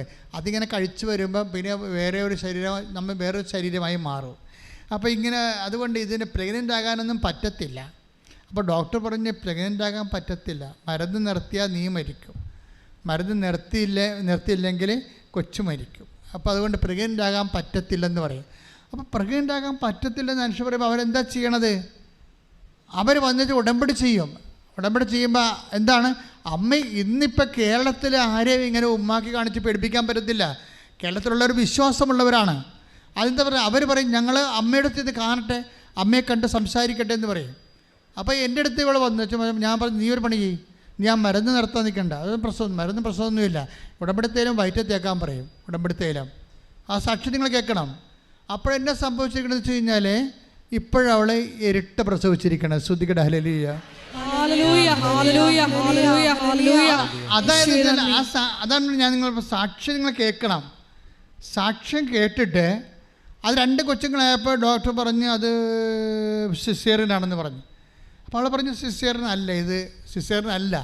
എന്താ പറഞ്ഞാൽ അവളുടെ മാതാവ് ഉള്ളിൽ നിന്ന് പറയുന്നുണ്ട് സിസേറിയൻ അല്ല, 8ാം മാസത്തിൽ നീ 2 കുഞ്ഞുങ്ങളെയും പ്രസവിപ്പിക്കുമെന്ന് പറഞ്ഞു. 2 പേര് നോർമലായിട്ട്. ഈ മനുഷ്യന്മാരുടെ വിശ്വാസം പഴയ കാലത്തിനേക്കാൾ ശരിക്കും കൂടിയുണ്ട്. ഉടമ്പടിയുടെ ഒരു കാലം വന്നപ്പോൾ ഇന്ന് നമ്മൾ ഓരോ സബ്ജക്റ്റ് വൈസ് വിശ്വാസം പ്രയോഗിക്കുകയല്ലേ ആൾക്കാർ. അതിൻ്റെ കറസ്പോണ്ടിങ് വേർഡ് ഓഫ് ഗോഡ് എന്താ ആ വിഷയത്തിൽ ഉള്ള എന്താണെന്ന് നോക്കിയിട്ട് അത് ചെലുത്തുകയാണ്. അപ്പോൾ വിശ്വാസം പ്രയോഗിക്കുന്നൊരു കാലമാണിത്. ഇപ്പം നമ്മളെപ്പോഴും നമ്മൾ ശ്രദ്ധിക്കണം എന്താണ്, ഉടമ്പടിയുടെ മെയിൻ സംഭവം എന്താണ്? പ്രസൻസ് അല്ലേ, ദൈവത്തിൻ്റെ സാന്നിധ്യമല്ലേ. അപ്പോൾ ദൈവത്തിൻ്റെ സാന്നിധ്യം എങ്ങനെയാണ് കിട്ടണത്? നമുക്ക് ദൈവത്തിൻ്റെ സാന്നിധ്യം കിട്ടുന്നത് സൽപ്രവർത്തികളിലൂടെയാണ്. നീ സൽപ്രവൃത്തി ചെയ്യുമ്പോൾ ഓട്ടോമാറ്റിക്കായിട്ട് ദൈവത്തിൻ്റെ സാന്നിധ്യം എന്താ? തോബിത്ത് എന്താ പറയണത്? 12:12 ശ്രദ്ധിക്കട്ടെ. ഹല്ലേലൂയ 12:13. തോബിത്ത് 12:13. ഭക്ഷണമേശയിൽ നിന്ന് എഴുന്നേറ്റ് ചെന്ന് പറഞ്ഞേ, ഭക്ഷണമേശയിൽ നിന്ന് എഴുന്നേറ്റ് ചെന്ന് മൃതദേഹം സംസ്കരിക്കാൻ മടിക്കാതിരുന്ന നിന്റെ സത്പ്രവൃത്തി എനിക്ക് അജ്ഞാതമായിരുന്നില്ല.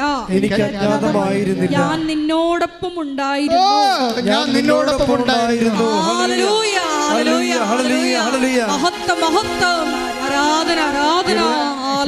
ജ്വലിപ്പിക്കുന്ന വചനമല്ലേ തോബിത്ത് 2:12-13 ഇന്ന് വീട്ടിൽ പോയി വായിക്കണം കേട്ടോ. അതായത് തോബിത്ത് എന്ന് പറയണത് ഒരു താപസനായ ഒരു മനുഷ്യനാണ്.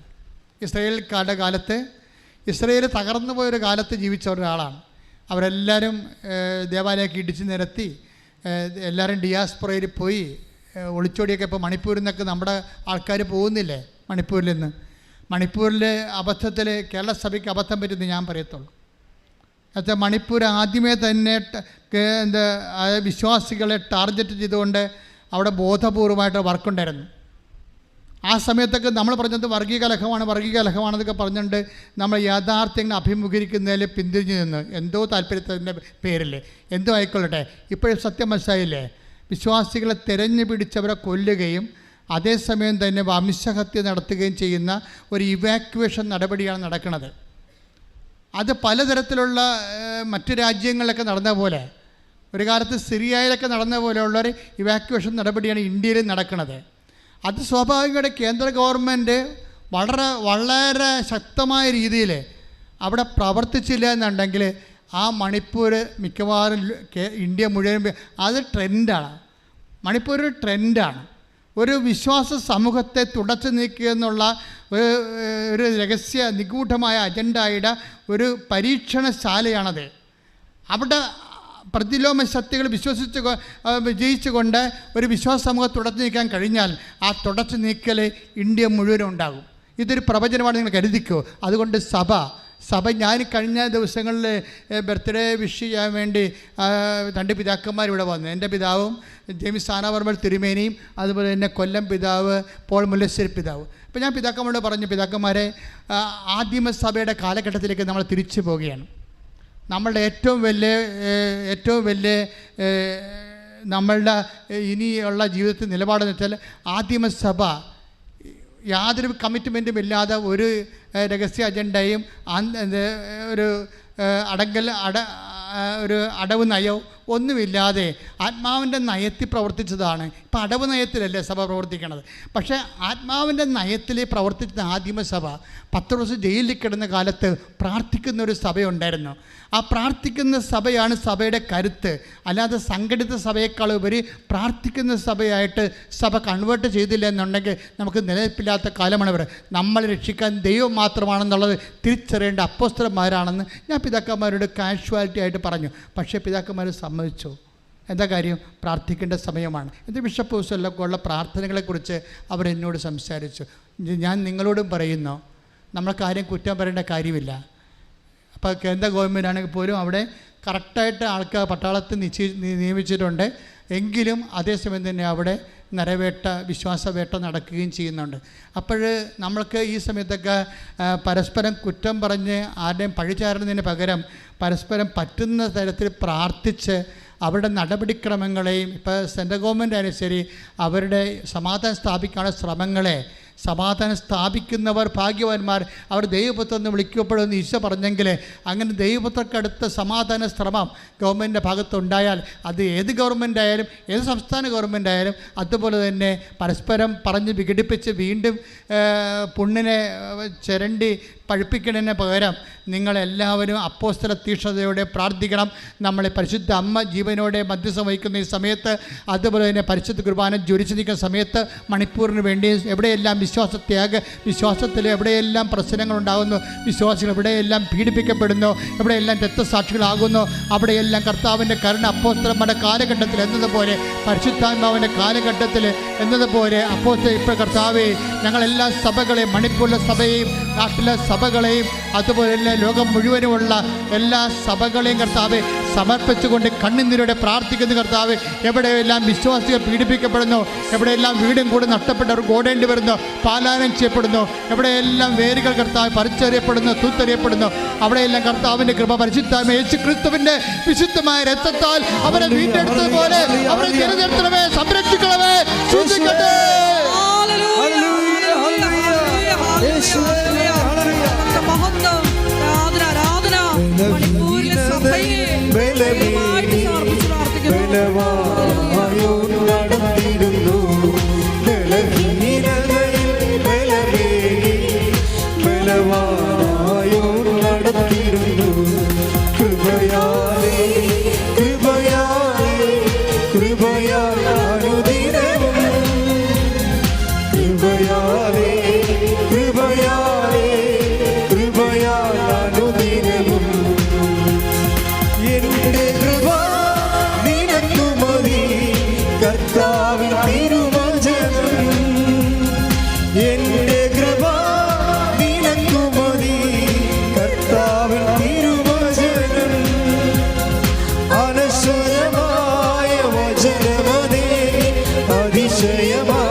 അപ്പോൾ സൽപ്രവൃത്തികൾ ചെയ്യുമ്പോൾ, ഇപ്പോൾ ഉടമ്പടിയിൽ 40% സൽപ്രവൃത്തികളുണ്ട്, 40% ജീവകാരുണ്യ പ്രവൃത്തികളും 40% സുവിശേഷ പ്രവൃത്തികളാണ് ഉള്ളത്. ഇതാണ് ഉടമ്പടി പറയുന്ന സൽപ്രവൃത്തികൾ. എന്താണ് നമ്മൾ തോബിത്ത് 12:14-13 വായിച്ചത്? നിൻ്റെ സൽപ്രവൃത്തികൾ എനിക്ക് അജ്ഞാതമായിരുന്നില്ല. മനസ്സിലായില്ലേ? അപ്പോഴേ തോബിത്ത് എന്താ ചെയ്തത്? ഒരു പെന്തക്കോസ്താ തിരുനാൾ ദിവസമാണ്. വിഭവസമർത്ഥമായ മേശ, ആ ഭക്ഷണം കൊണ്ട് മേശ നിറഞ്ഞിരിക്കുക. അപ്പോൾ ഉച്ചക്ക് ഊണ് കഴിക്കാൻ വന്നപ്പോൾ കൊച്ചു തോബിയോട് പറഞ്ഞു, നമ്മുടെ ആൾക്കാർ വല്ലതും ഉണ്ടെങ്കിൽ നീ വിളിച്ചോണ്ട് വാ, അവർ വരുന്നിടത്തോളം കാലം ഞാൻ ഭക്ഷണം കഴിക്കാതിരിക്കാം. മനസ്സിലായില്ലേ? കണ്ടില്ലേ? യേശുക്രിസ്തുവിന് മുമ്പുള്ള നല്ല മനുഷ്യരെക്കുറിച്ച് കണ്ടില്ലേ? തോബി, ദൈവത്തെ അറിയുന്ന മക്കൾ. പെന്തക്കോസ്താ ദിവസമാണ്, യഹൂദൻ്റെ ഏറ്റവും ശക്തമായ ആഘോഷ ദിവസമാണ്.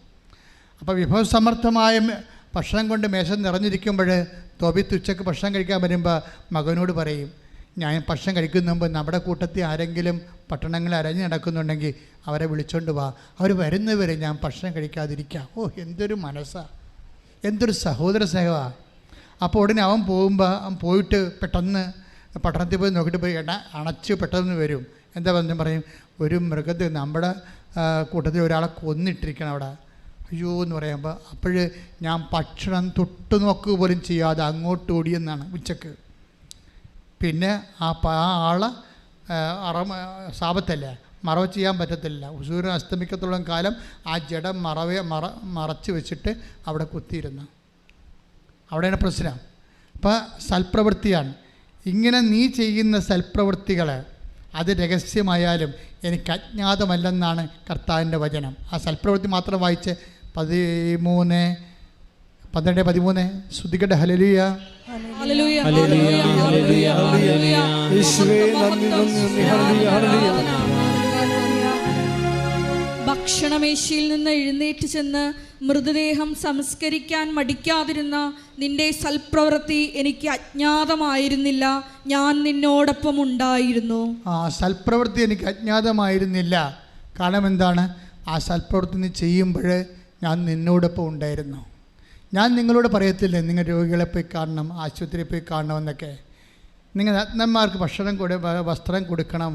അന്ന് ഞാൻ നഗ്നനായിരുന്നു, നിങ്ങൾ എന്നെ ഉടുപ്പിച്ചു, ഞാൻ എനിക്ക് വിശന്ന് നിങ്ങൾക്ക് ഭക്ഷണം തന്നൊക്കെ പറയുമ്പോൾ നിങ്ങൾ ഭക്ഷണം ഉണ്ടാക്കി എന്തുമാത്രം ആൾക്കാരാണ് ഇന്ന് പാവപ്പെട്ടവർക്ക് കൊടുക്കുന്നത്. പക്ഷേ ഓർക്കുക, അത് ഉടമ്പടി പ്രകാരം കൊടുക്കുമ്പോൾ ഉടമ്പടിയുടെ ഒരു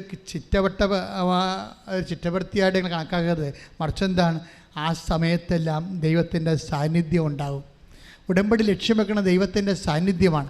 അത് നമുക്ക് സമർത്ഥമായി ലഭിക്കുന്ന സൽപ്രവർത്തികളിലൂടെയാണ്. കൈയടിച്ച് കർത്താവ്. Hallelujah, hallelujah.